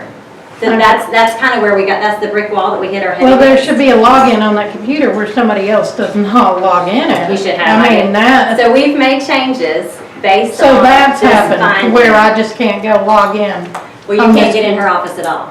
Okay, So But we've who made those can? changes. The person who holds the key to the office, and that's her key, and she can get in the office. and that's it, That's it. So we've made that till they change. change their mind. Off the top of my head, I think the amount was $275 in property taxes that was applied. Now, have you determined who paid that, against whose property that was paid, and have you contacted that homeowner to see if the check has been cashed? In other words, have you established that it definitely is an embezzlement? I haven't Anybody? contacted the property owner. You have no plans to do that? We would Probably what we'd have to do is turn it over to our insurance company and let them do an investigation, or unless the state wants to pick it up and investigate. Okay. Because there's none of us that's So law you're gonna- enforcement, you're gonna- where we you're can gonna- investigate it. Because like she said now, she's the one that told us that definitely just the person, the clerk that's in charge of each office needs to be in charge with the key to her computer and whatever, because that's what got us into this mess to start with. From what I understand, you'll never figure out who did it, but you'll figure out whether it actually was an embezzlement or not. Oh, it probably was, I mean, more than I. Well, you can't go probably and find. Yeah, that's true, too. Insurance claim. And that's my point. Just for clarification, Mr. Rustbridge had said even if it was embezzled and just not put in an erroneous item put into the computer, I'm speaking according with the way you put it. We're sure that there was actually money and this was not just a miskey? We're sure there was actual We money? found them this Okay, I just wanted to clarify that it wasn't just operator error that we Right. put We in. had several operator errors, don't misunderstand me. We had a large list that I narrowed down to 10 because the others were obvious miskeys Okay, or something. You'd find a random credit in another place and realize that the computer just didn't match up the two because one dash was not a dot, Gotcha. you know. Okay, I just want to make sure when Mr. Rustbridge said that wasn't a possibility. Right. Are you going to cover what changes were put in place to help correct for this? And well, those were the things I was mentioning. Now the clerks that have the keys to their own offices and other people don't have those keys. The mayor mentioned that the money is now kept in the safe at night. It was not, it was kept in an unlocked drawer. And so that's no longer. Why are deposits not made every day? Deposits are made every day. Then there shouldn't be any cash. It should be made at the end of every day. Well, it's not made at the very close of business, but a cash deposit is taken every day. The bank's But not closed at necessarily 4:30, so. at the end of business. So we're slowly making these type of changes. Payments are only going to be made on my own computer with my own login. So we've made several changes. There's only 2 clerks, so you're just going to have to do everything in your own office. There's only on your own 2 clerks computer. and the mayor. Why did you phrase it that it's a possible embezzlement, and now you're saying it definitely is an embezzlement? I said What's that the it was- difference between the two? When did I say It's written in the Potential. findings that it's a Potential. possible embezzlement. potential, right? Potential, sorry. I'm going to tell you that I have traced every cash receipt. I'm just going to reiterate what I've already said. I have traced every cash receipt. There were 10 I could not account for. And as an auditor, I am telling you that the money is not there. And whatever you deduce from that, that's your decision. But I'm telling you that a payment was posted and the cash did not go I to the thought bank. you just answered Dwayne and said it was definitely I an told him it was embezzlement. not a misposting. That, yes, I have traced these. I don't know, capital E embezzlement, if the money is missing. But it's not, the council has to decide what they're going to do with it. I understand your So role. people do pay their bills with cash. Yes, we do have people who pay their bills with cash. Yes, that is a true statement. So there's a record of a cash receipt. Can I add this to it too? When this money is took to the bank, there is a itemized of how much money is in the pouch. I mean, that money that's wrote down. So when we get to the bank, it's counted down there, and they give us a receipt back that shows how much money is in the pouch. Which was, So didn't match what. whatever took place had to take place here at City Hall. Right. It wouldn't have been when it was took to the bank. In other words, nobody did reach in there, take money out, because the receipt would have shown it. So it had to take place here at City Hall. Yeah, it was done in-house. I think, understand what he said. And in these I think what instances, they're saying is they paid with cash. They came in, they paid their property tax with cash. They marked it paid in the I computer, understand. but put the cash in their pocket. Yeah, I understand. And so that happened with close to right, so there is a $1,000, cash and we receipt don't that is know. printed to answer So it's your not a lost question. check, that's my point. It's just not a check lost. No, it's just the Behind theft. Something with cash. It was cash. The cash receipt Well, says big cash. surprise, okay. Tacie? Yes, I'm sorry. I have a question. So I I don't know if you can answer this is actually, Jeff, I don't, like, I understand that there's different, like, I guess, criteria between what's a misdemeanor and what's a felony. Would this, I mean, is this amount a felony? I mean, Each individual amount would be misdemeanors. misdemeanors. Now, my If you add question it all is, together, it'd be a felony. because this isn't under like the state, is this a state law violation or this is just a finding? So it's not the worst level, like you were saying? Well, the state compliance is completely different than my internal control findings. Okay, so, So it means there's not I didn't put it under a financial requirement that the state has for you. This is your internal control breakdown. okay, so do we need to, in other words, so the state's not gonna take this and investigate it unless we have to take the steps and say this needs to be investigated? As a Because city, I don't there's care, channels that you have to I don't follow. care if it's $5. This is ridiculous and this should have never happened and I think it needs to be investigated and not swept under the I agree rug. with you. So, so is this something that we go through insurance? Because I keep hearing people, or do we, I don't know, get our police officers involved? How do we handle something of this nature? Well, the city would have to, at Jeff's guidance, decide what channels you wanted to go through in order to investigate it. You have a couple of different options. Okay. But insurance is one of them. You asked about insurance. You have a blanket liability bond on your employees. Okay, I mean, of course, I'll speak with Jeff, we'll figure something out, but I mean, I didn't know if this was something that, like, we handle here, police officers, or, if it's because it's like government finances, if it's a different way that things are handled, or... Well, and Jeff can, yeah, there's not, but if you're gonna do insurance, there's different channels to take versus... But before you do insurance, you should actually try to find out who's done it first, shouldn't you? Every insurance company is different. Some insurance companies will actually send their own forensic audit team in. That would be nice. But I don't know if every insurance company is different. And there's also sometimes a deductible involved, and some people look at the fact that their deductible is more than they're going to recover. So if you have a $1,000 deductible and you're going after $800, it's kind of like, oh, well. Well, I don't know. And I get the principle, as an auditor, there's no one in the room that gets the principle of it more than anybody else, I promise you.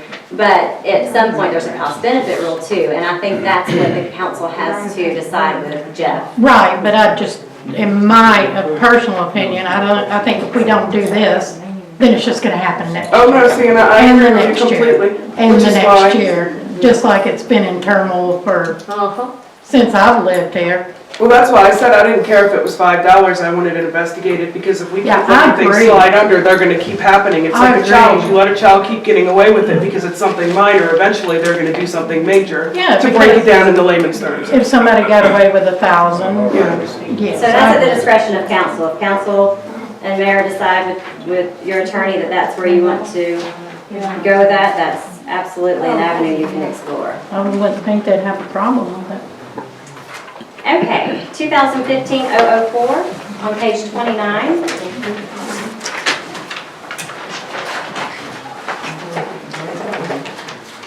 During the fiscal year, the city formed the Nelson Reserve Association, and that was the reserve department for the police department. Before I start this finding, let me clarify. I am an auditor of financial information only. I audit historical financial information, that's what I do. I'm not a public safety director. I've never worked in public safety. So I don't have an opinion as to the effectiveness or the reasonableness of having the Reserve Association, because I feel like that this could easily get misconstrued as if I am giving an opinion on the effectiveness or whether having a Reserve Association was necessary. That's not my point and not my place and not my opinion. So I wanted to make sure we knew that. My problem with the association as we audited it is that the financial information was not housed in City Hall and it was not run through City Hall. And that became a problem because we had problems documenting that information when it came time for the audit. And we were able to obtain bank statements from the bank. They gave those to us since they are associated as a branch of the City of Nelson. However, most of the invoices were missing. We couldn't find those. I don't know if they were just somewhere that we couldn't find. You have to keep in mind that this entity was no longer really much in operation by the time we got here to audit. So we're having to go on bank statements alone. We don't have receipts for funds that came in, and we don't have many invoices for expenses that went out. Can I ask you where it was ran at? If it wasn't ran out of the city of Nelson? My understanding is they had an office in the police department. Am I correct in that understanding? Okay. It's operated by the chief and, you know, No, they moved. So the problem was, we had a lack of information, so all we could audit what was on those bank statements. So if something did not go through the actual bank account, we were unable to audit that. It had an ending cash balance of $1,422. The information, we feel like probably wasn't material that was omitted, but there was a lack of information. So we thought this finding was necessary because all financial information that has anything to do with the city of Nelson should be run through City Hall. You will see in cities that have downtown development authorities or better hometown programs or those type of things, they have their own board of directors, but they answer to the cities, and the cities are financially responsible for them. So if something happened and they became insolvent or something, the city is liable for their debts, which was the case for the Nelson Reserve. If that's the case, the city is ultimately responsible for that.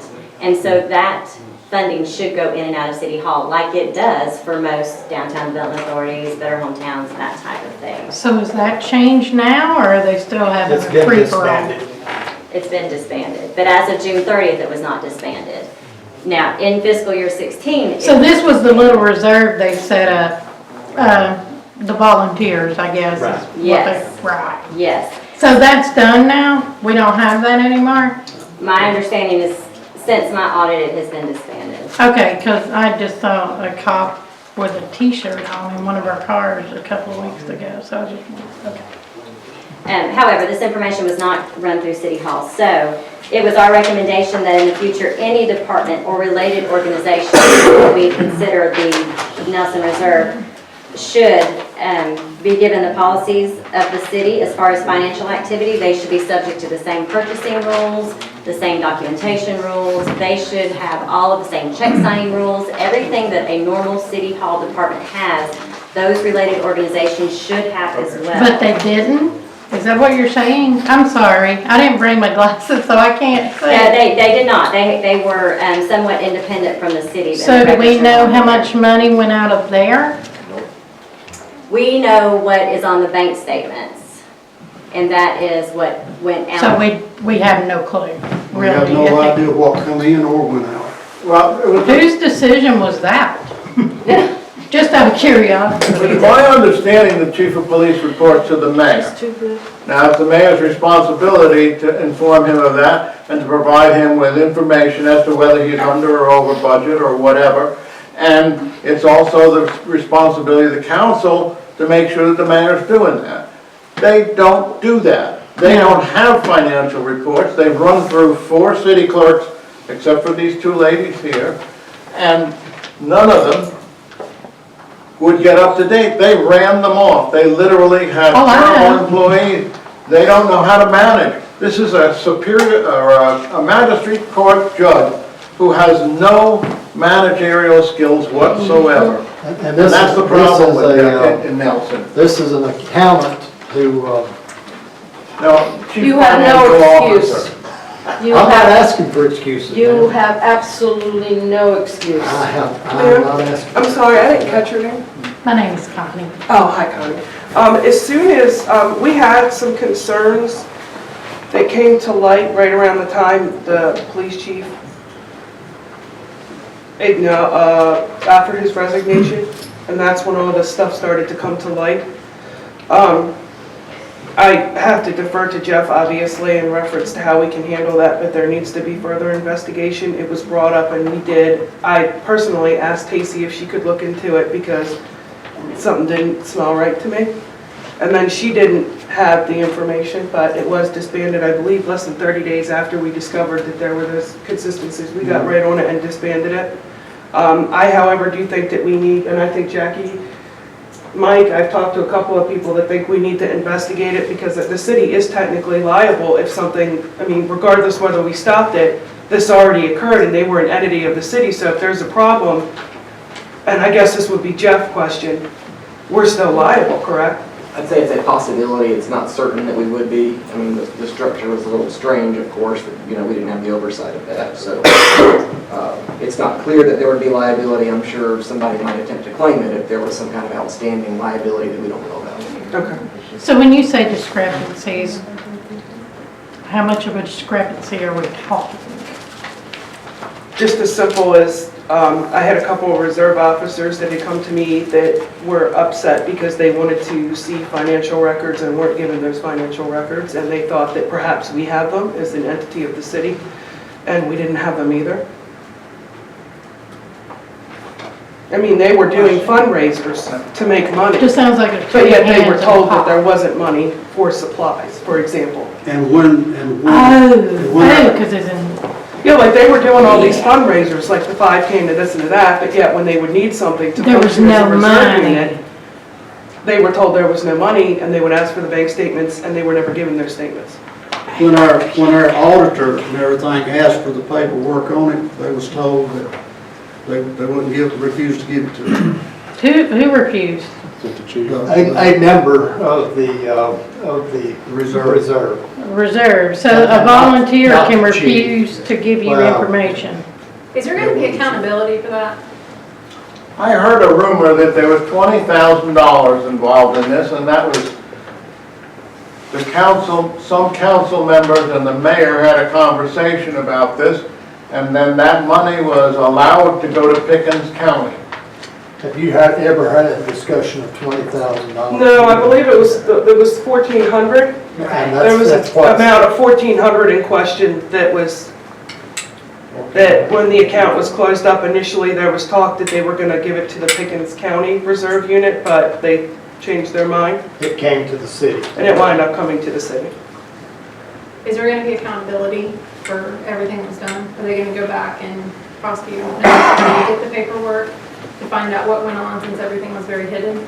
The paperwork that, they did very little fundraising, George. They probably raised $2,000 in the efforts that they were doing. And, that was some T-shirts and things like that. Wasn't there other stuff going on as far as the gas card being used or things happening that weren't supposed to be happening?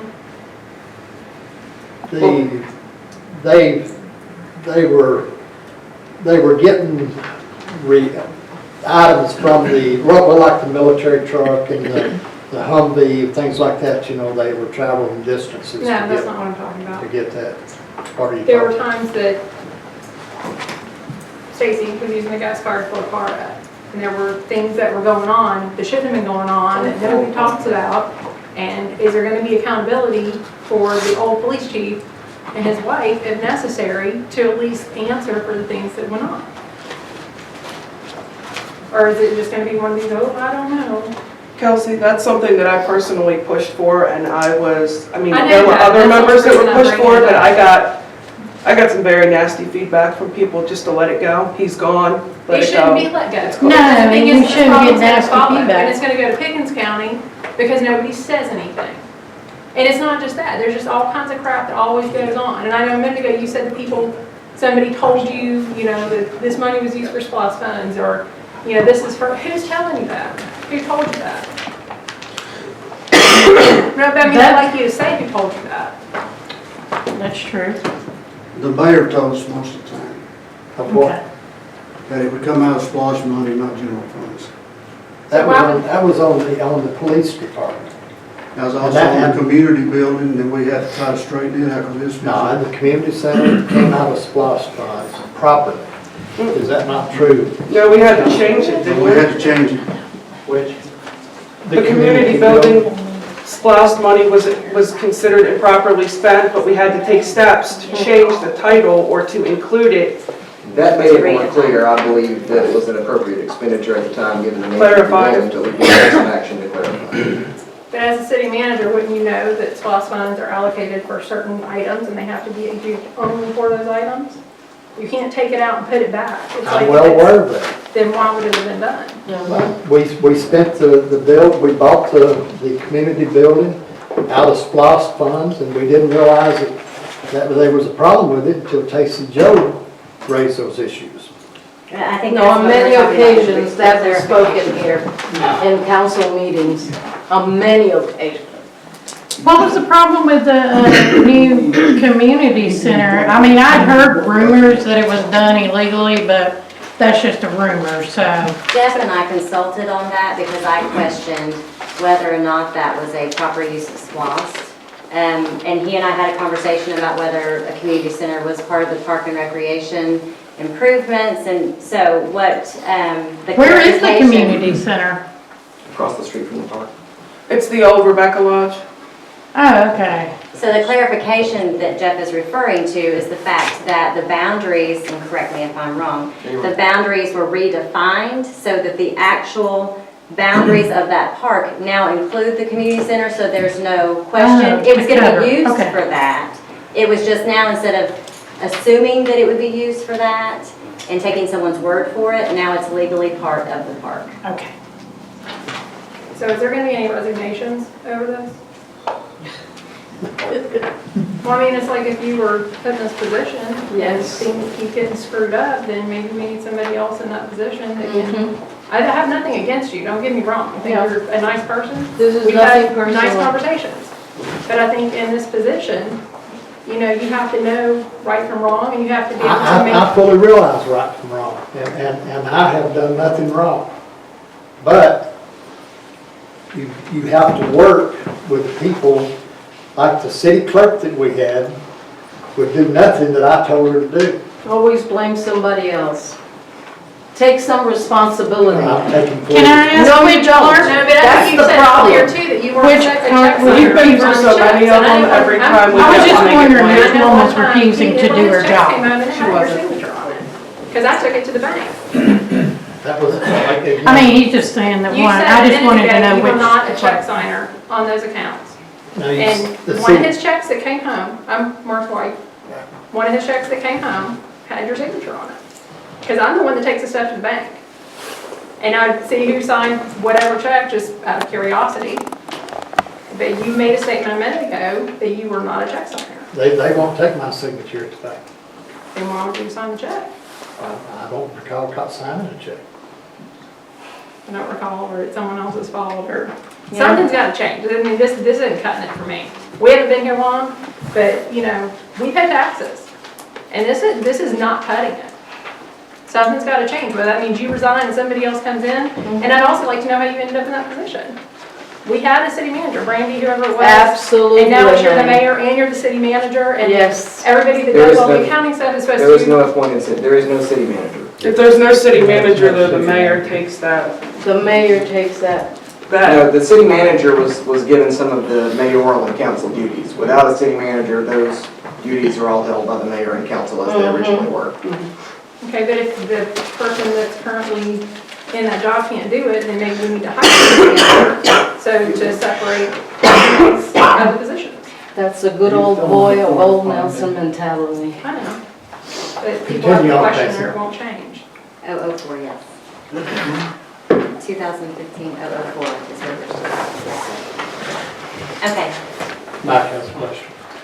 So I'm bringing it back to where you are on the agenda, got over to the community center somehow. What I'm reading out of this finding is you were not able to get information from the police chief or anyone, I guess, over there who had responsibility to, like, for example, demonstrate. They did the 5K vote or race. How much did they make as profit, or how much did they lose? We simply don't know the answers because, as you said, there was no ledgers, or there was no method or reason or way for you to. Basically, we didn't have any information. And I know you asked for the information, weren't given it by the police chief. So the question to me is, how can we just ignore that we don't have an answer to kind of the question you were saying? We need to know if maybe there's a big pot of gold, maybe there's $100,000 waiting for us. Or maybe there's $100,000 in debt waiting for us. we simply have no clue what went on over there because they, I won't say refused, because for some reason, for some mysterious reason, you were not able to have this data that would then perform an audit from, that we could then know the answers to those questions. And so the question is, do we just ignore this? No.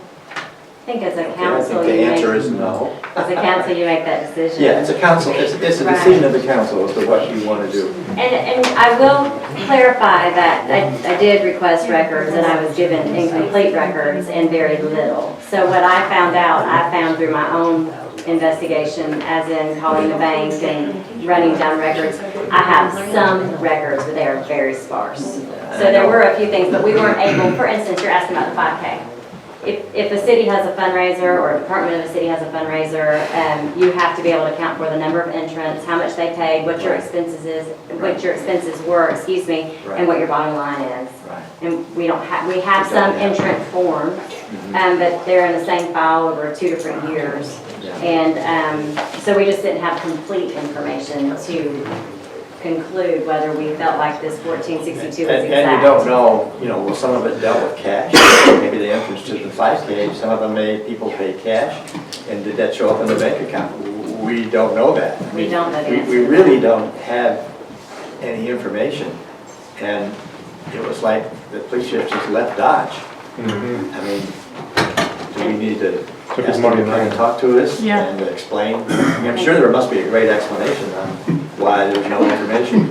And as a council, that's a decision you could make based on this finding, and you could use this finding as a jump off council point. needs to make a decision on what it's supposed to do with it. Definitely. Yeah, question, thank It's not really a question, it's a statement. It's about the reserve unit. Is that when it came to a light that the chief was leaving, and some of the things that we had heard by rumor, is we did have a meeting to dissolve the reserve unit. And if there was something that we could find in this audit that could be investigated, we did decide to do that. Yeah, right, we did. We did. I've heard a lot of things is papers has been shredded over there. I understand, I've been told that you had papers yanked out of your hand by one of the reservists over there. True statement. There's I call it like a snake in the woodpile. All that was totally secret with them. They had their own accounting, everything. I still hear rumors like, I'm not going to come out and say it in public because I'm not going to libel myself. But in my opinion is this. If something illegally has been done, then we either call in an outside investigation from a different county than Pickens and Cherokee, and hopefully maybe the state would do it. Money that's disappeared, I don't know if there's any way you can prove where it was done. I'm going back to the $800-something. If there was money, if there's any way that it could be investigated, which I personally feel like it should be investigated, regardless of who might get hurt. And then you've got to look at this, maybe perhaps something was punched in there, and maybe it was a mistake. It needs to be investigated, because I can't tell you anybody here, so-and-so took this money, I suspect so-and-so took this money, or John Doe over here took this money. So, one thing I will not do is jump to conclusions on who is responsible for anything that's been going on with this SPLOST money. Back in 2013, there was $100,000 transferred from SPLOST to general funds to make sure that it looked like the city had money because of an election coming up. After the election, that $100,000 was put back in SPLOST. We wasn't here. He wasn't here. Tina wasn't here. Did the You know, council See, approve it? David, you're that. No, David. What are you talking Just about? joking. Did the council approve the But the transfer? thing What are is, you it's happened. talking Then about? it was legal if they, It's a lie, sir. What you're saying, it doesn't even make sense. Well, wouldn't the auditor have picked up on that if that would have? Absolutely, That would have came up. absolutely. That never happened. It doesn't even matter. Let's move Go on. back. By the way, I just want to What say, matters is now. Pickens.com. What matters is now. Yeah, that's a good way to defend your poor action. Don't blame somebody else. Absolutely, yeah. Casey, I just want to thank you, and let the public know that as soon as, and I'm sorry, we're back here still on this police thing, and then I guess we'll close it out unless anybody else has questions, but I just want to say that as soon as any information came out, Lou, when she was here, tried her best, she jumped through hoops, and Tacie did too. Oh, sure. I mean, this did not just, I mean, it wasn't like they said, oh, can you please hand me the paperwork? Yeah. I mean, they fought tooth and nail to get that paperwork, and Tacie, in her craftiness and knowledge, was able to get what she was able to get, the bank statements. So it wasn't for lack of effort, and I mean, Lou's not here, but I do want Oh, to absolutely. make mention that she did her due diligence to try to get the paperwork. And as she well. has always done very Yeah. good work. Thank you. Yes, I'd like to suggest that we stick with this audit Yes, and get through this, or we're gonna be here tomorrow yes. playing with this. Also, just as an observation, nothing is gonna get settled here tonight. I'm sorry, it's not. We're gonna talk about it, but these are the folks that are gonna have to settle it, and that's not gonna be settled tonight. I see work sessions, I see a lot of work that needs to be done, but beating us to death on each item tonight is not gonna do it. And that's all I'm go ahead, gonna say. Tacie. Okay, thank you. Okay, so those are all of the material weaknesses that we found in the audit. So on page 30, you'll see 2015-005. This is what we consider a significant deficiency. Remember, this one's not as severe in nature because these things happen on a regular basis, and for the most part, they're done correctly, but we found one that wasn't. And that is that anytime a bank account is opened or closed for any reason, the council has to approve that. Doesn't mean that the council didn't have knowledge that it was happening, just has to be put in the minutes of the meeting. My example being the fact that we closed a CD in order to pay for the community center. Well, obviously the council was well aware that we were buying a community center and where the funds came from. We just forgot to put in the minutes that we were voting to close the CD, so that prevents any cash accounts from being opened in the city's name that the city's not aware of, or any accounts being closed in the city's name that the city is not aware of.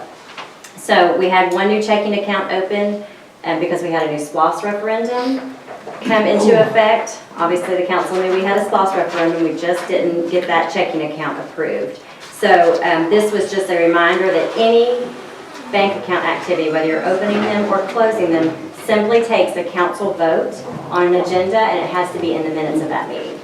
So same thing when you change check signers, and I meant to make sure that that's in the December minutes for 2015, and if it's not, we just need to go ahead and officially do that very soon. Anytime you change check signers, that should be done as well. We haven't had that problem in a while, so I just want to make sure we do that. Okay, questions on that one? We good on that? I Okay. have questions on it. Okay. Has the bank account, the unauthorized bank account, has that been closed? Which unauthorized bank account are you talking about? Are we talking about the finding number 5? There Was was an a, unauthorized bank account opened by you? Was there an unauthorized bank account opened by me? that's the one I just mentioned. We had a new SPLOST referendum, and we forgot Yeah. to run that through. So no, we have not closed. I don't believe Nelson has closed that, but it has the Pickens County SPLOST in it.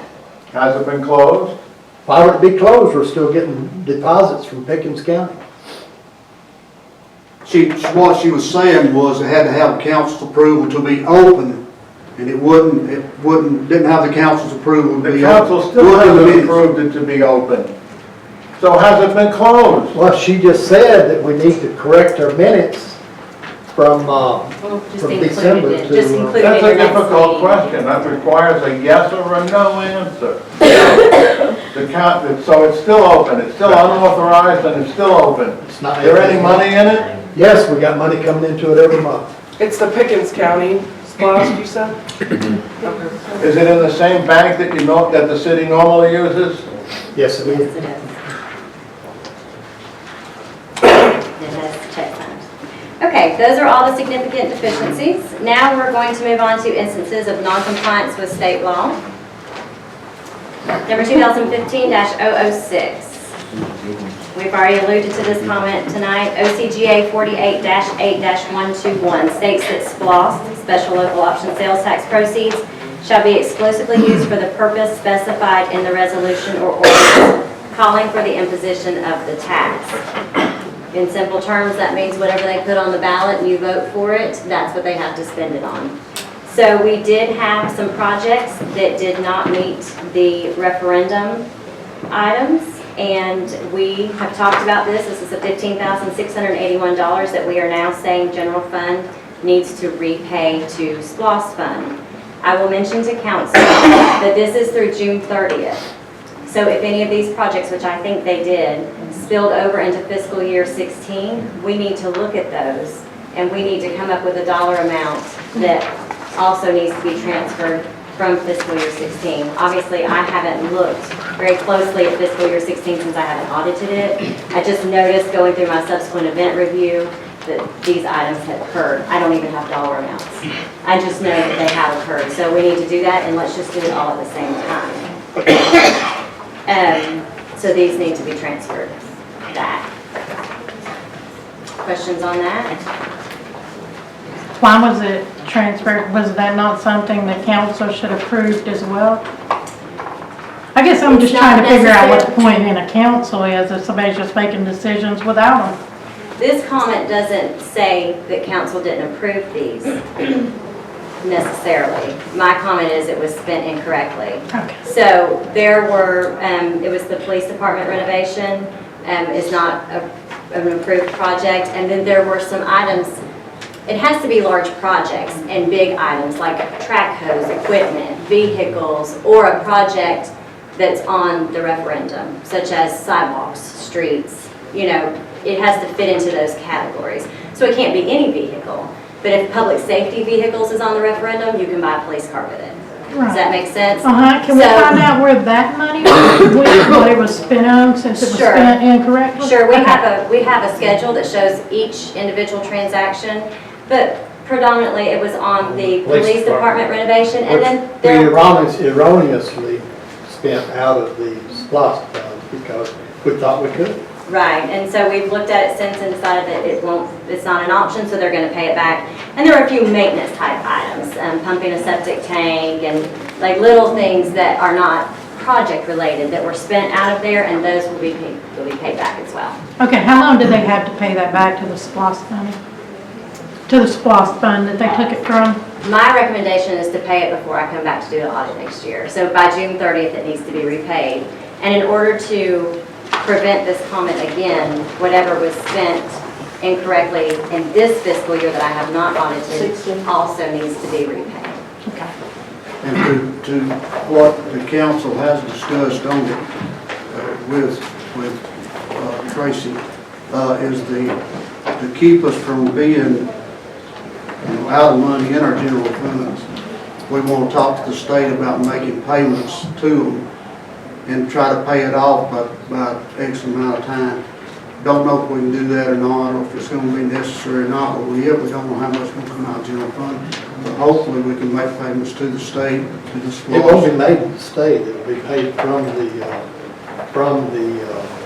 general account to the SPLOST fund, is that correct? Right, I think Mr. Jarrett was saying he was hoping to get it approved by the state, so that process would be allowed. Is that something that happens often? I mean, in your line of work, do you see that often?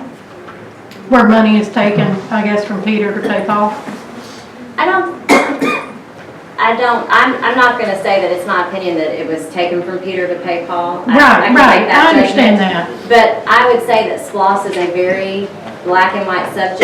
It should be, but a lot of times there's some gray in there, and so there's some discrepancies on what it exactly means. I mean, Jeff and I have had conversations. I don't know, do you think that fits the description?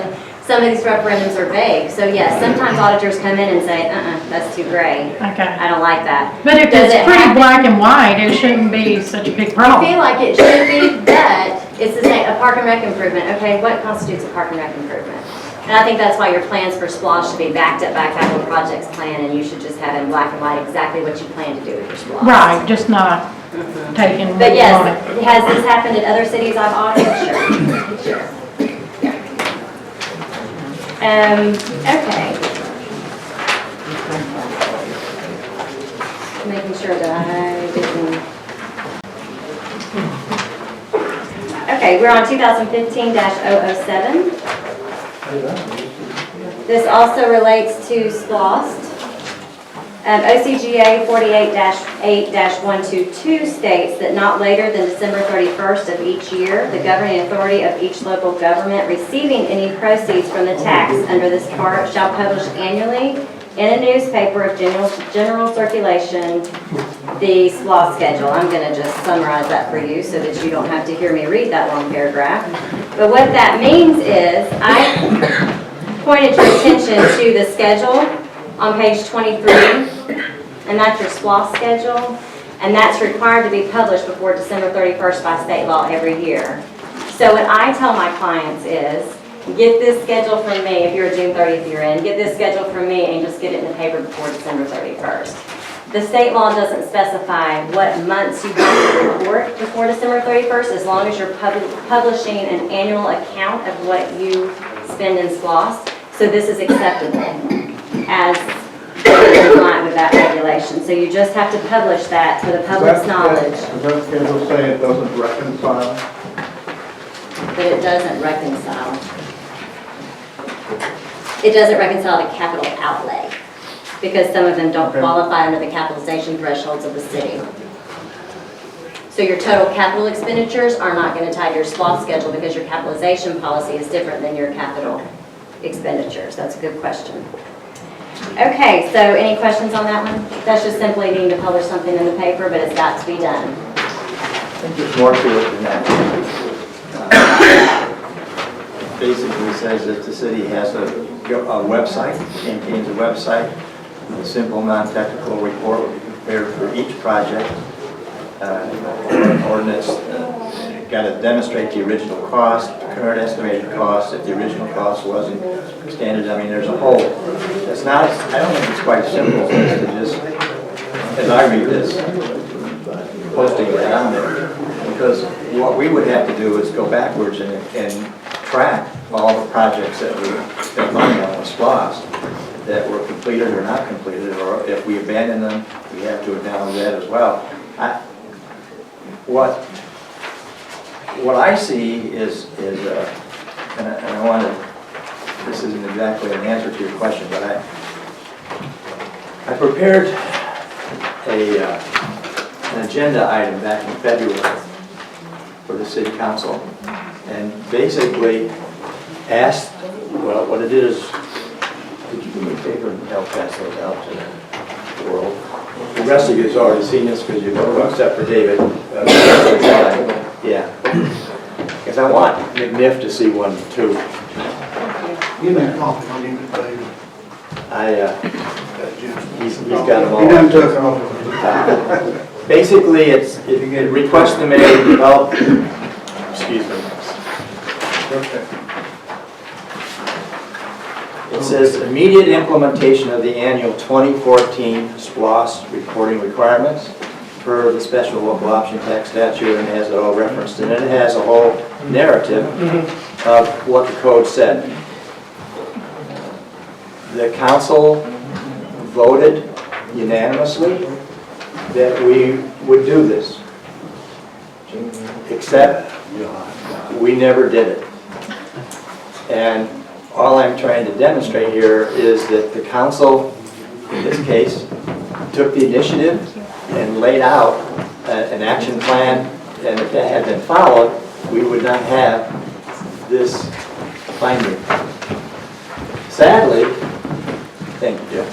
Sadly, December was for 2015. And guess what? Guess what's coming again? We flunked again. And we knew since February, however many months that was, to the previous year.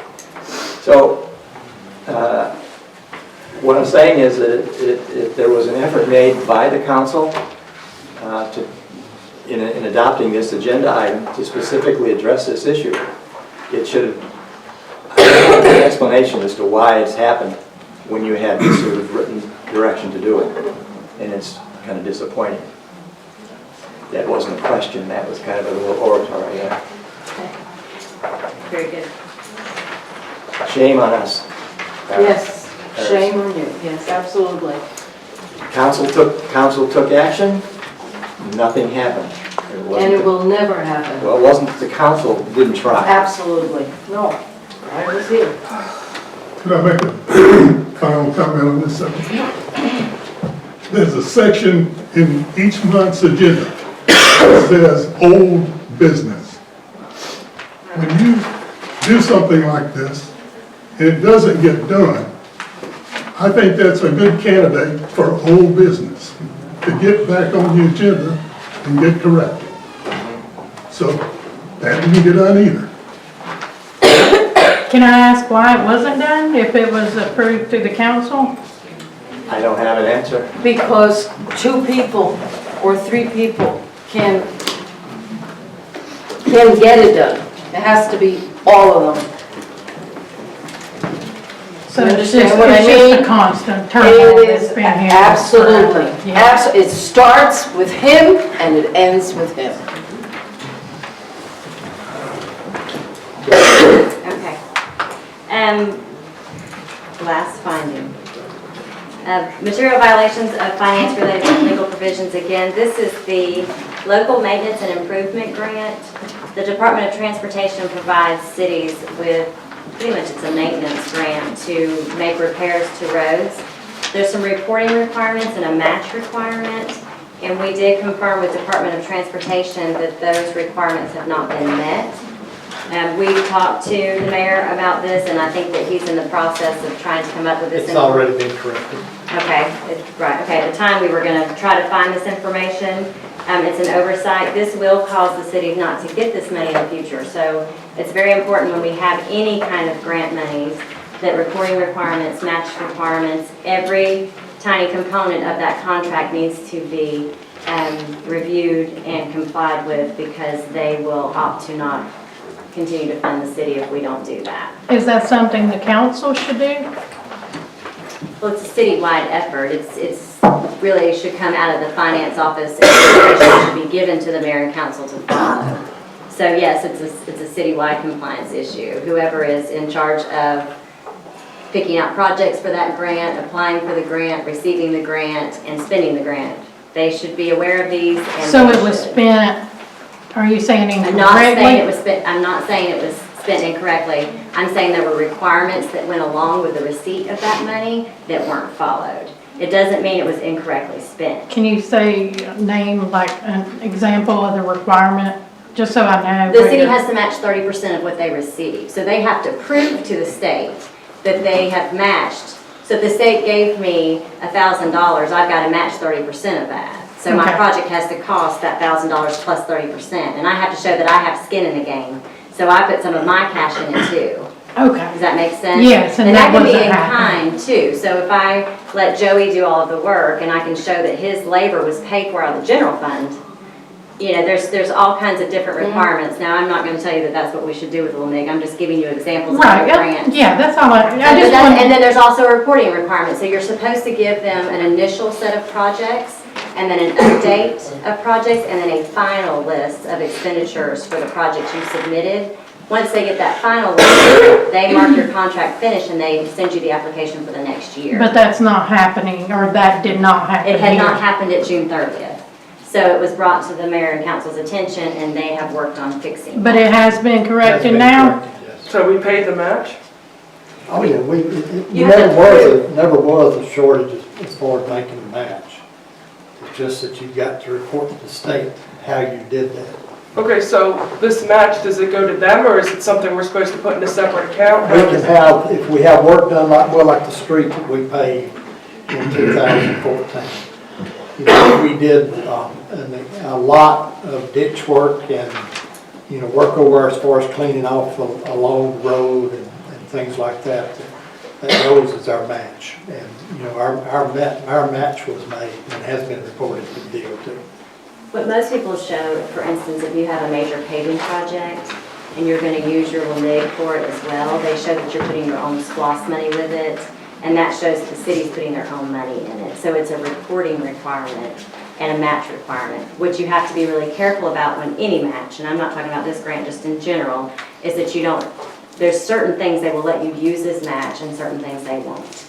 And if you say you're using it for this project, you can't turn around and use it to show that you did match on any other project. There's just really strict guidelines on what you can show as matching funds, but at the end of the day, what you're showing the DOT is that you put the city's money towards that project along with DOT's money. Does that make sense? Yeah. When the matching funds, does the council have to agree on and vote where they know that where the 30% is, the our part is coming from? Do we have to put that in the minutes also?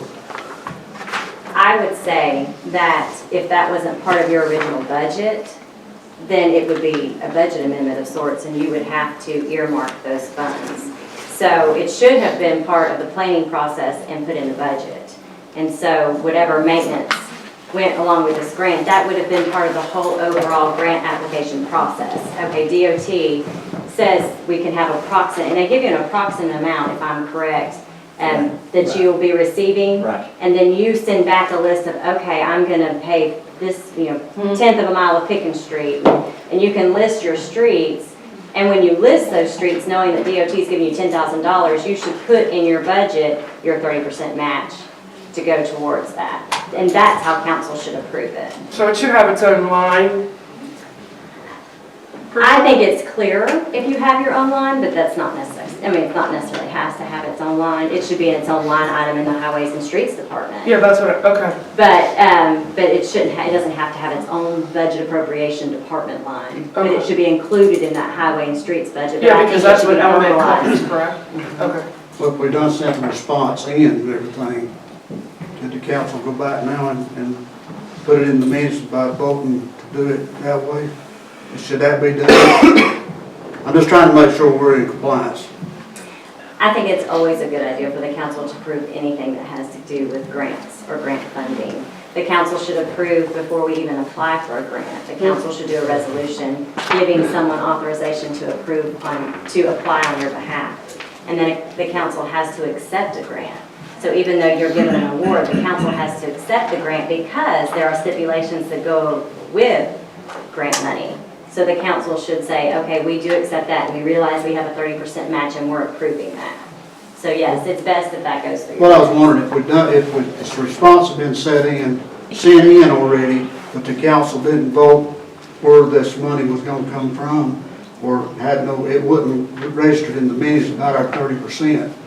Although we voted to take the grant and everything, but this part wasn't voted. Can the next meeting, can we put it in there and where it's listed in the minutes? And just specify where you're pulling it from. Okay, that's it. Thank you. And I assume you're pulling it from this fiscal year? I don't know, you'll have to look at that. Too easy. Did you have anything? I have 3 questions, but I want to, I mean, you're done with SPOS. I mean, LMIG. I am done with my LMIG and my findings, unless anybody has questions. She wants to go. I brought a big I have copy. questions, or some discussion if I may. Absolutely.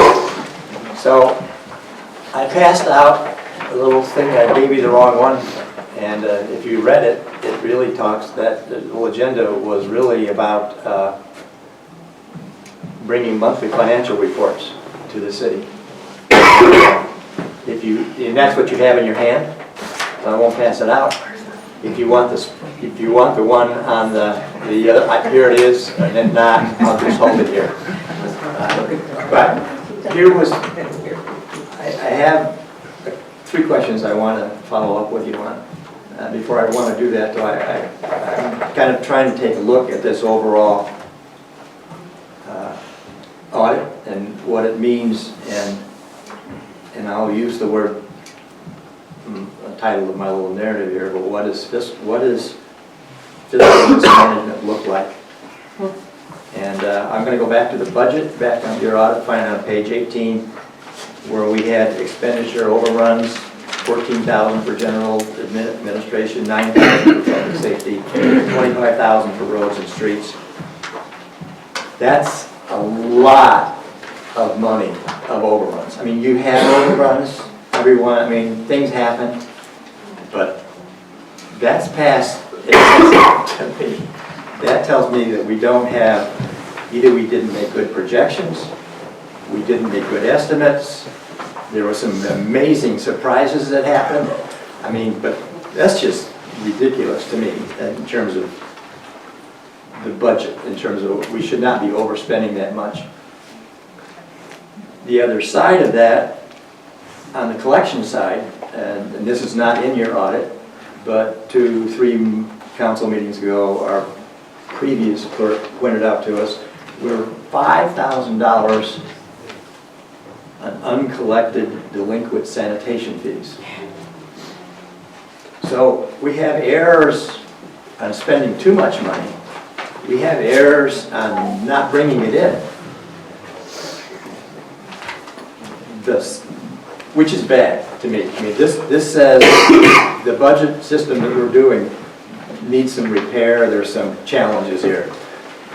Having said that, what's more important to me is, until I read that audit, I had no idea what our fiscal status was in terms of overspending, and that then points to the piece of paper that I've given you out erroneously earlier, which was basically a request to request the mayor to develop monthly financial reporting to the city council beginning in March 2015, summarizing operations of funds, the fund balance, capital projects, and on the back there's a whole narrative of what I suggested we do. We ought to know all the bank deposits, we ought to know a statement of, in other words, and the answer is, you're going to ask me again, well, was it ever implemented?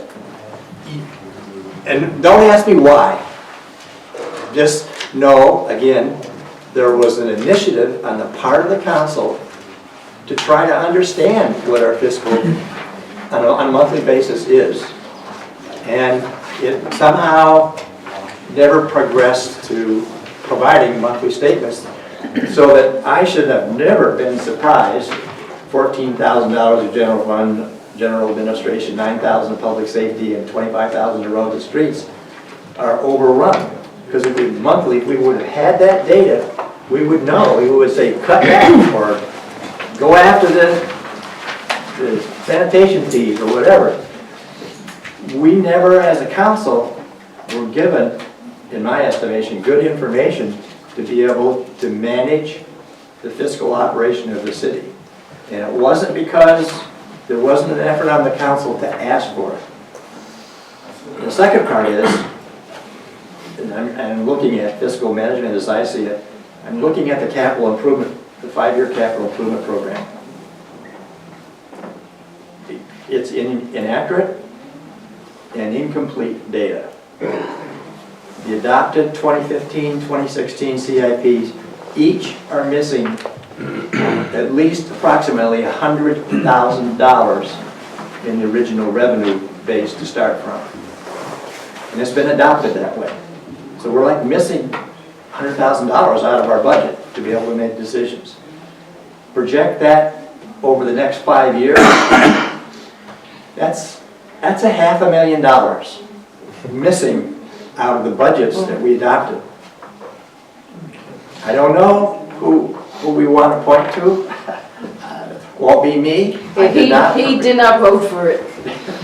I did not vote for it, nor have I voted for the But the capital improvement budget was adopted by. It was adopted by the city council. Adopted, and it doesn't have good information, is my point. It's just kind of like the main operation budget. It was adopted, but not good information was provided. The 5-year capital improvement program the data was also not carried over. The 5-year entry data, so each year you have to carry it over each year. The numbers in that CIP thing are totally inaccurate. An additional thing that's not in the audit, these are non-audit issues. We had a similar issue with the community center, interestingly enough, again. This was back in April, where we had unappropriated spent money on the community center because the capital improvement budget had never been approved. We had to go out to the attorney said, yes, you're right. And it's interesting because now you were doing the same thing earlier. The community center seems to be a subject of a lot of challenges and how it gets spent this money on. Additionally, the council acted in October to prepare a letter of reprimand to the mayor. And again, it is very similar to the issues that you've done in your audit, which were a violation of purchasing policies and not getting approval of the council for actions where you're spending money. My point here is that I think the council's made some initiatives, some efforts to try to manage its show. It doesn't look like we have come out very well on this. And frankly, I think the audit, to me, is a very big disappointment, and I apologize to the community. I think what we've done is pretty unacceptable. That's just my shot. Now, my question to you is,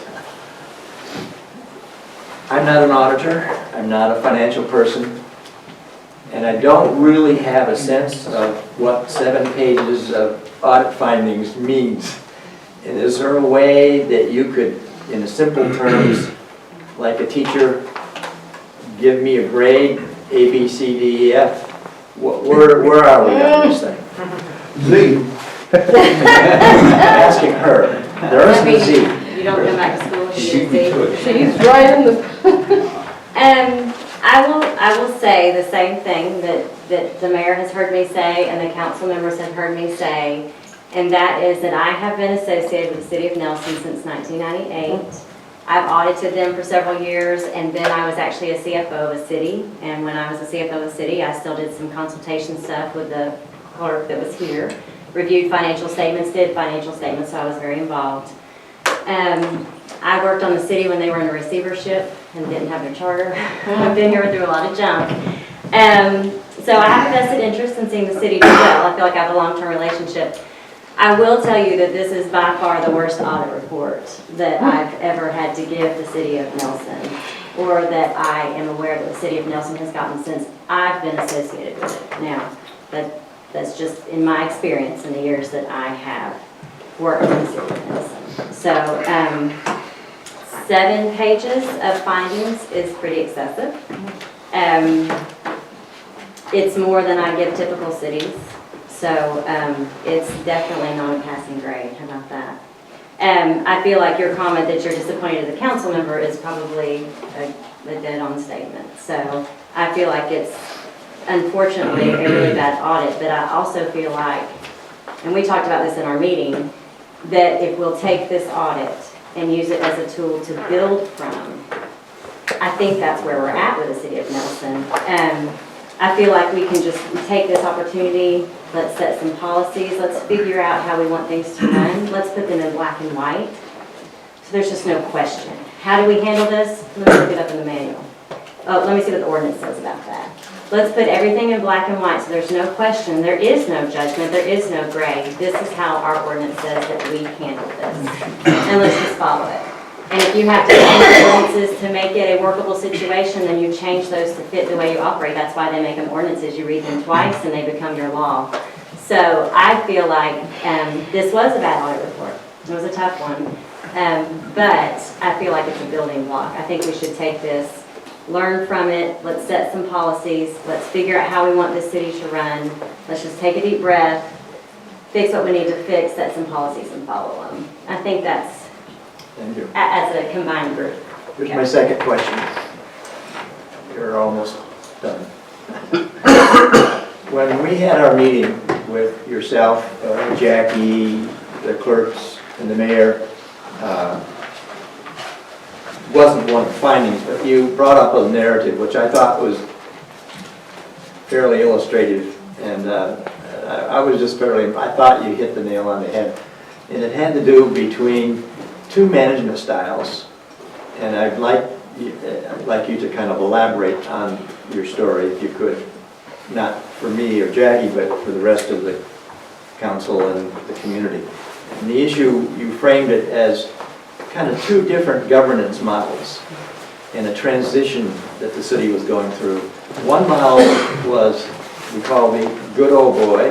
The other model we call black and white. You call it that. Those were not my terms. Those are you terms. Can you expound on that a little bit?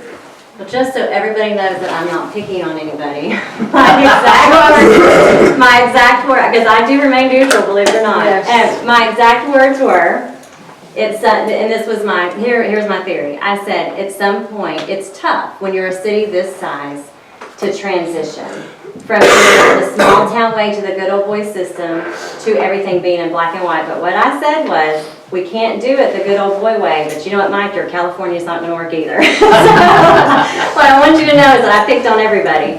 But You're absolutely right. my point being that I think it's so important right now with an audit report that looks the way this looks, that this is what I was just talking about. This is our building block. So it's tough to transition from a small little town where we don't kind of set rules because we do things on a handshake and we make exceptions because I sit in the front row of church with them and I don't know, they're my second cousin. And we're from the South, this is how we operate. But I think that it's time that all cities are having to do this. Nelson's not the only one having growing pains. It's just your turn. So I think that we build on this and we transition from the way we've always done things to let's do them the way that we have to do them now. Let's set our policies. And I bet I said set policies black and white 25 times in that meeting. And we were all on the same page that life would be easier. It's tough. And what's going to be tough is when one of you comes in here and you need a variance on something and they look at you and say, the ordinance says. And then it's maybe not such a great idea, but it's a growing experience and it's going to be hard as an elected official and it's going to be hard as a citizen, but I think you'll find over time it makes life easy. The rules are the rules. You know, we do it with our kids. The rules are the rules. This is what we have to do. We have to follow them. It's in black and white. You no longer have to make exceptions or answer for why you did something because it's in black and white and that's just the rules. It takes time, but I think It Nelson's takes time there. and it takes somebody to follow the rules. And Mr. Jarrett came up with a great phrase that I told him I would steal, and that was to hit the reset button. I think that we're hurting ourselves at Nelson from the way that we tend to squabble among each other, whether it's citizens and elected officials or elected officials. I think we've all got some history of things that people have not agreed with us, and we haven't liked that very much. I think the reality is we have to run it like a government, and people are not always going to agree, but you have to go with the majority. It's why we love our democracy. And so I feel like we're at a point where we hit a reset button, we figure out what our goals are, where we're headed, we make some policies, we make some rules, we change some ordinances, we change the way we do business, but we stay black and white. It's in writing, this is why we do it. I'm sorry we don't make exceptions. And it's going to take you 18 months, 2 years to transition to that. I've been part of some other transitions, and it's not easy, but I think that's where Nelson is. I think with an audit report like this, that it's time. It's time to hit the reset button, figure out what's important to us, figure out where we're headed, document it, and follow it. So who should be held accountable for this disaster? I mean, shouldn't someone? Yes, you're absolutely I mean, right. I'm just wondering if it's going to be I think you have to reset the button. a And clean go back. slate. Can I ask my third question? You said two. Okay. And remove This the is mayor. my last I question. heard three. This is three. This is all I'm done. All right. So, and I want to stop right before I ask my question to you. I want to tell you how much I appreciate the real work and effort that you put in on this audit. I mean,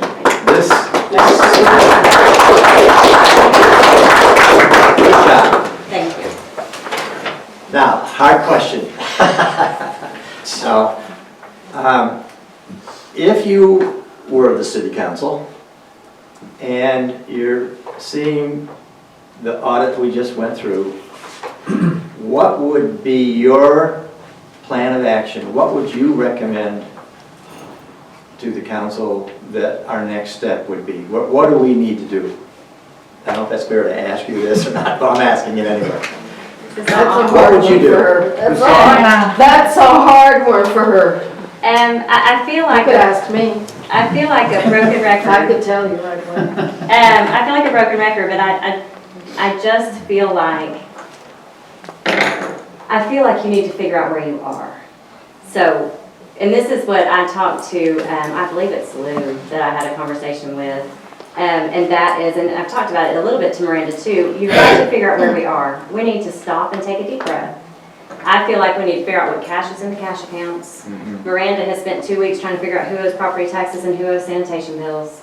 I think that right now, our mission as a city would be to kind of put major projects, major decisions, those type of things on hold until you could figure out where you are.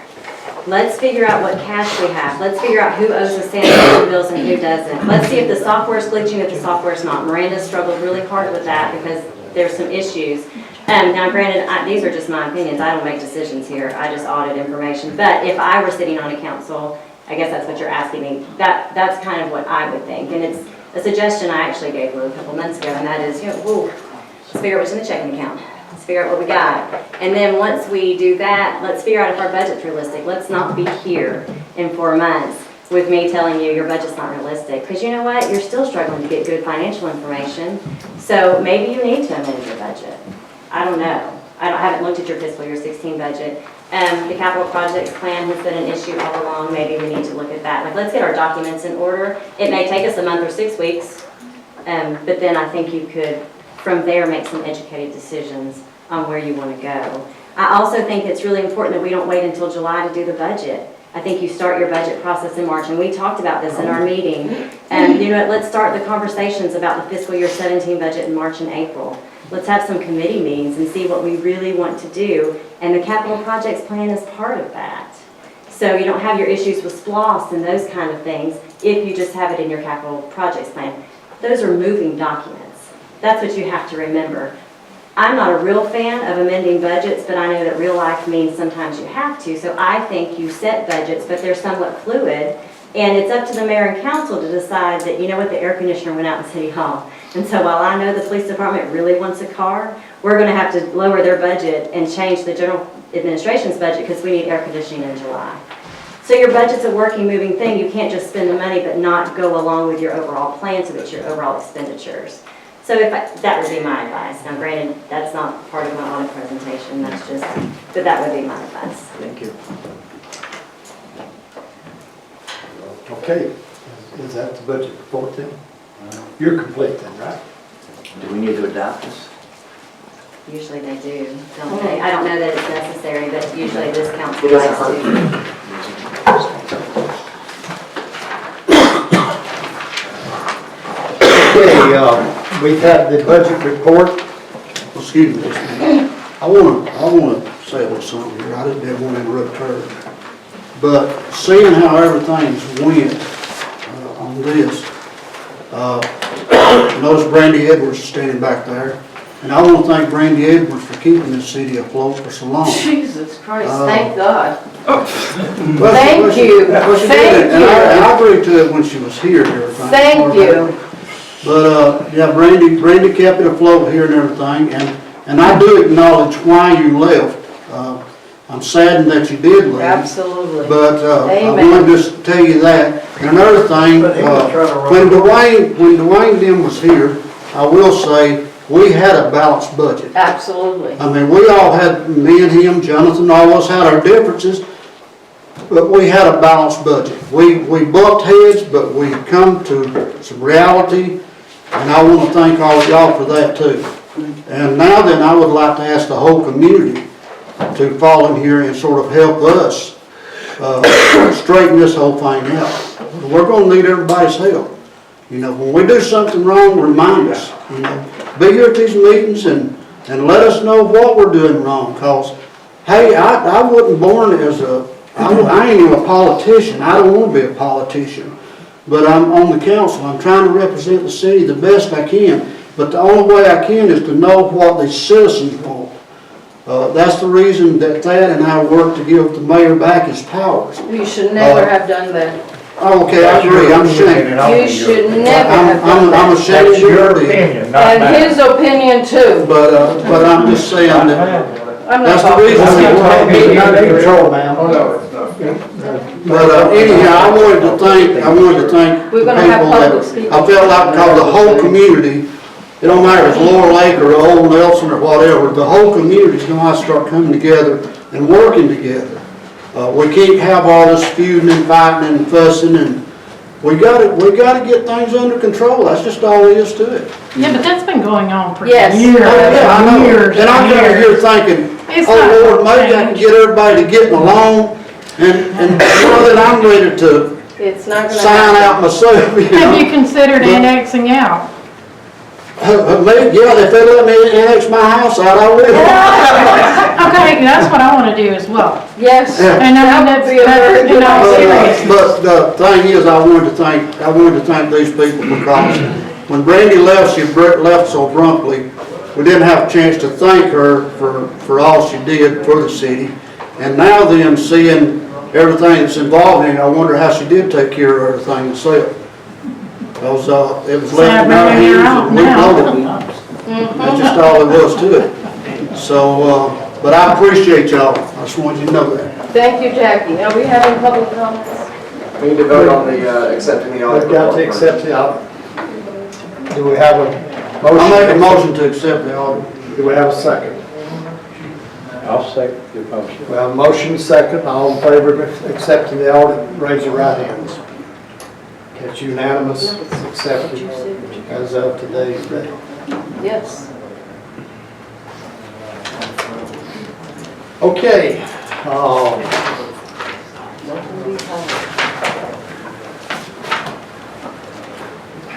we do have a public appearance, which everybody's put their input now as we've gone along, so anybody else would like to get up at this point?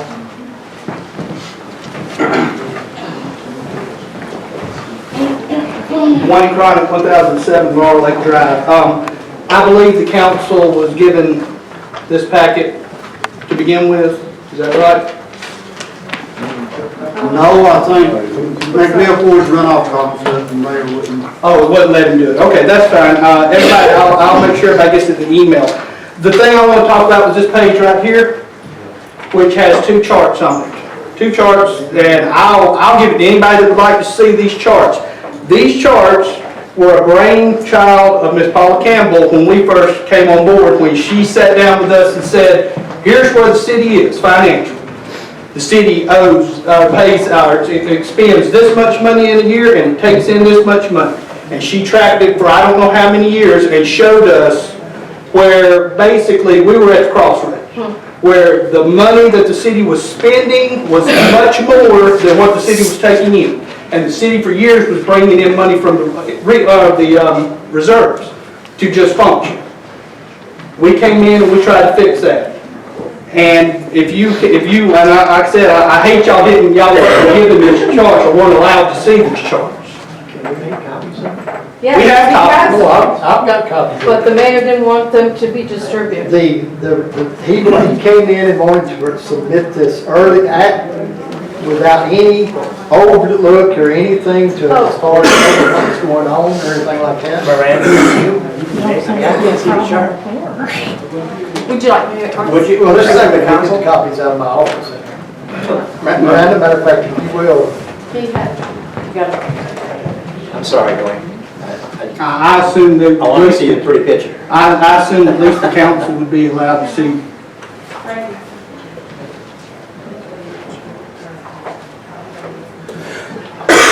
They were emailed, I received an email. They were emailed, I know some council members don't check their email, I know some people say they don't do email, so I wanted to make sure. So that was, I checked I got the email, I just open it. Okay, yeah, I did open it, I just didn't have a chance to print it out yet, I'm That's sorry. fine. It's fairly lengthy, so, I mean, I didn't want y'all to waste time. Well, give us an overview, what you got. Hang on, I want them to see the chart when I go through it. It's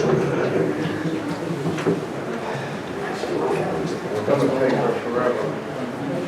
12 pages, so it's gonna take her a while. I thought she had them in her office, the mayor had them in his office.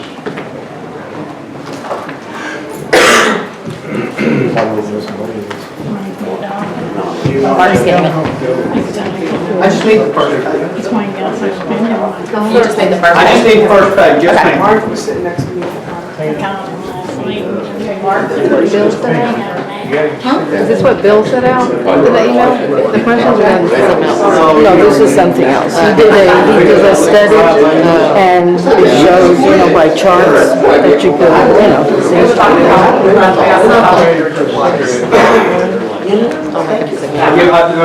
Is everybody gonna get one? And Mark is nasty. You know me. Thank you.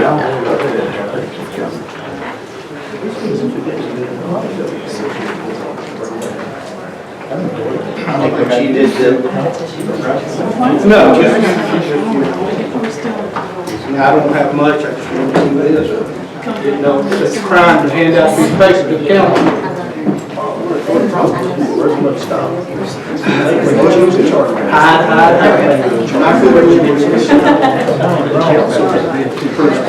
Thank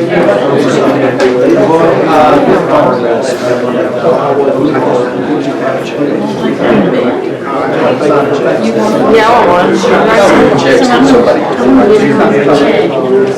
I'll talk my way through it. I apologize, y'all. This was covered. I didn't know that y'all would wait through it. Well, you got one? Can you email me one later? Yes. Just pass.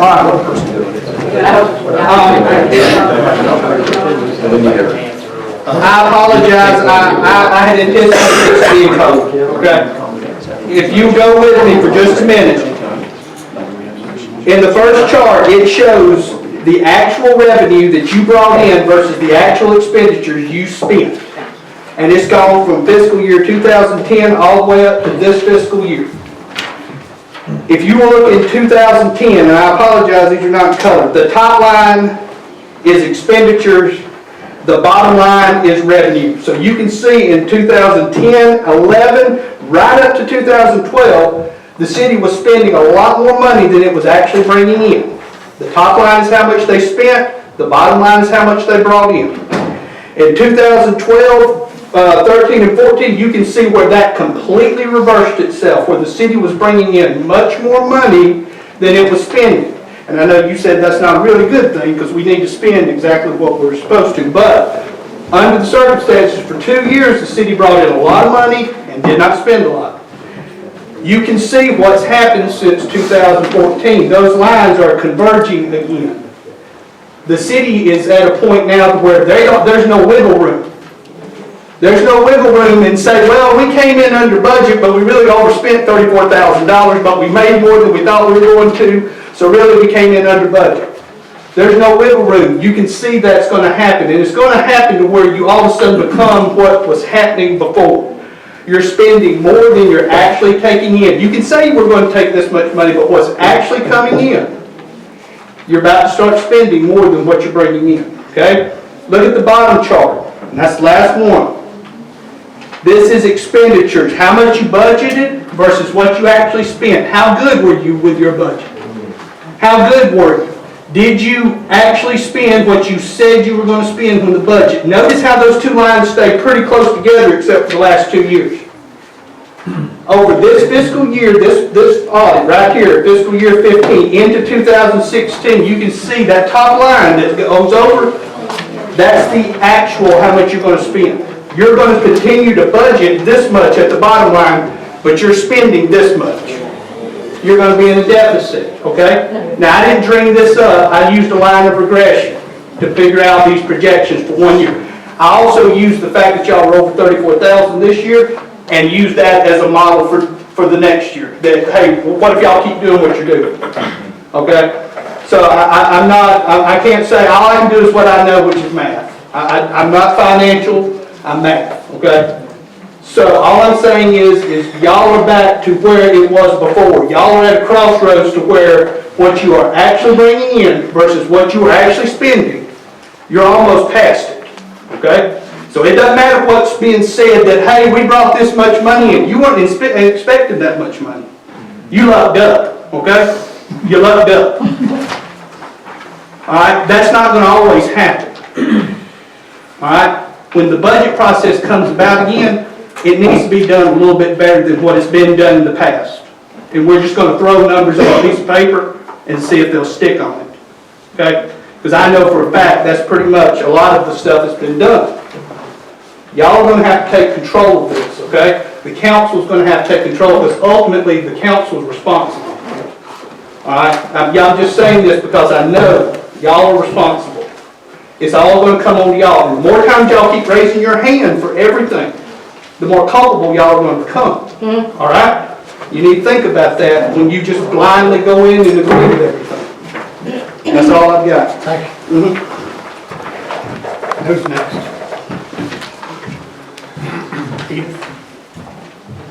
Edith Portillo, 1004 Lower Lake Drive.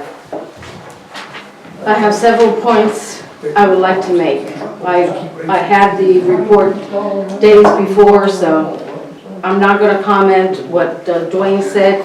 He said it very precise what's happening.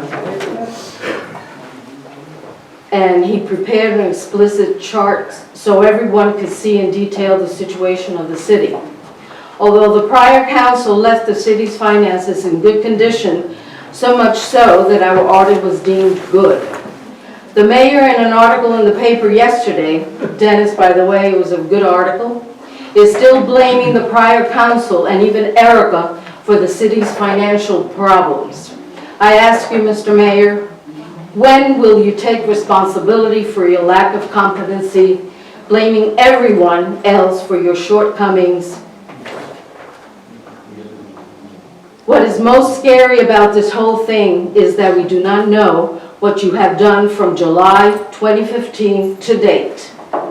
It is obvious how incompetent you really are, but saying this is not all your fault.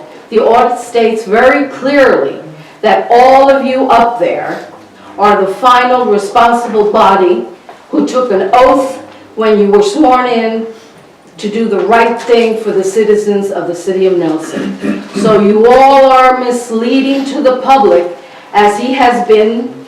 You put him in the position that he is in now as manager of the city, or whatever you want to call it. A really bad choice was done when that was done. So my question to all of you is, when are you going to remove him? He has played the taxpayers of the city and some of you also. It states in the audit that they were unable to find any references or receipts for the amount of $955. You might say that it's not an enormous amount, but in bookkeeping it can mean anything. Sir, did you lose those receipts like the papers I requested on my first open records request last year? And this week's open record request on papers on the Civic Center, which I was told you also did not conveniently have. Maybe Erica took them, or the Tooth Fairy. Again, all of you are responsible for the $955. On the internal day-to-day operations of the City Hall, which I think is a very hard thing to fix, with him as city manager, since every woman that has been hired since Brandy has quit, a total of 4. Keep count of that. So again, what, go ahead. 5 what? He's correcting you, 5. Oh, 5? Oh, okay, hey. That's good for me. So again, if the council does not intervene, it will soon be 5 and 6, or 6 and 7. Brandy worked for the city 11 years, so something is very wrong again. It lies with you. You can send them to school to learn how to run the city, but then again, more money from the taxpayers, and at the long run, they will quit because the problem is within City Hall. There is a paragraph after every findings that states the city agrees with these findings and will implement these recommendations. What makes you think it will change with him? He always finds an excuse or somebody else to blame. I think you will have to take a vote to make sure all of these things, which are numerous, gets done, because with him it goes in one ear and out the other, as you well know, Mr. Howland. Finally, as I said before, you all took an oath of office and are all responsible for this audit and should be ashamed of it. It is really shameful. Sitting up there is one person who has brought all this to your attention time and time again. But you actually think you're smarter than he is. Sorry to burst your bubble, but it takes someone with integrity to voice what he thinks is right and correct against a losing battle of the old Nelson philosophy. Trying to make nice does nothing for the city and nothing for the taxpayers who put some of you up there. You have to speak what you think out loud so the public knows what is going on in the city of Nelson with its monies. My last suggestion, for what it's worth, you should fire the mayor of the position he's in. Thank you very much. Thank you, Ms. Portillo. And have a nice day. Anybody else like to speak?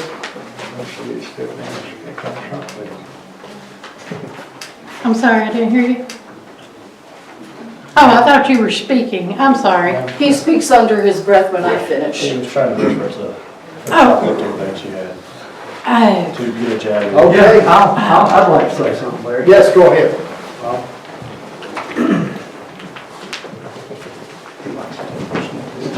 So bad. I just thought it was part of the thing. I'm Paul Fell when I live at 3048 Cypress Cove in Laurel Lake. Got 3 items that I'd like to put before you. I thought that was an excellent report. Very good job, very professionally presented. I know she's worked a lot with y'all. Thought the comments were very good from the council and the public. I like the building block analogy, but that assumes that some action is going to take place, right? It's just a good thought, but without action, it really doesn't mean anything. Which brings me to my second point is I'd like to see some work sessions scheduled for the public to attend and participate in as y'all work through each of these items so they can provide input. I don't think one evening is enough to come up with ideas that are needed to fix these kind of things. The third item, which is really what I wanted to talk about tonight when I came, really relates more to personnel issues with the city. Anybody that's paying any attention at all sees that the city is having personnel issues. We've had 5 clerks go, we've had 3 police chiefs. That doesn't happen for no reason. You don't have 5 bad clerks, I'm sorry. The odds are against that. We've had some good people and they've left. We've had some very good, and to be quite honest with you, every clerk that left, I talked to them before they left and they were all crying. That's not good. All of this is done in executive session, so the general public has no concept of what goes on. We just don't know. You know, we can guess, we can think we know, we really don't know. What I'd suggest is whoever's making these decisions needs to be evaluated, because if all these decisions are coming from 1 or 2 people, they're making the wrong decisions. And I'm sorry, they are. You got to find a way to work with people and to help people to get to where they need to be. There's training that's needed for the council and for the clerks. I think that's about it. We got an opportunity to move forward, and you know, sometimes you hit a bump in the road and it's a wake-up call. I think that's what this is. And I think y'all have a good opportunity, and I think the public wants to be involved. And I think y'all are using it. That's it. Thank you. Thanks, Bob.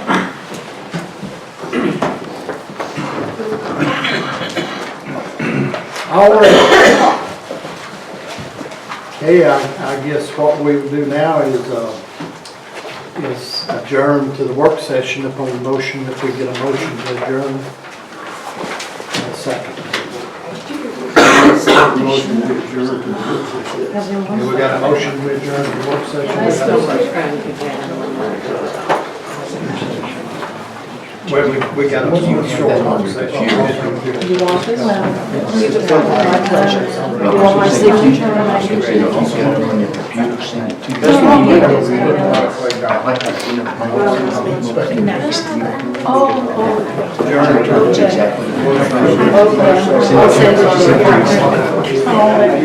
Let me ask my computer. Okay, well, motion second, adjourn to the work session. Go ahead. He was that first, so it's your one now.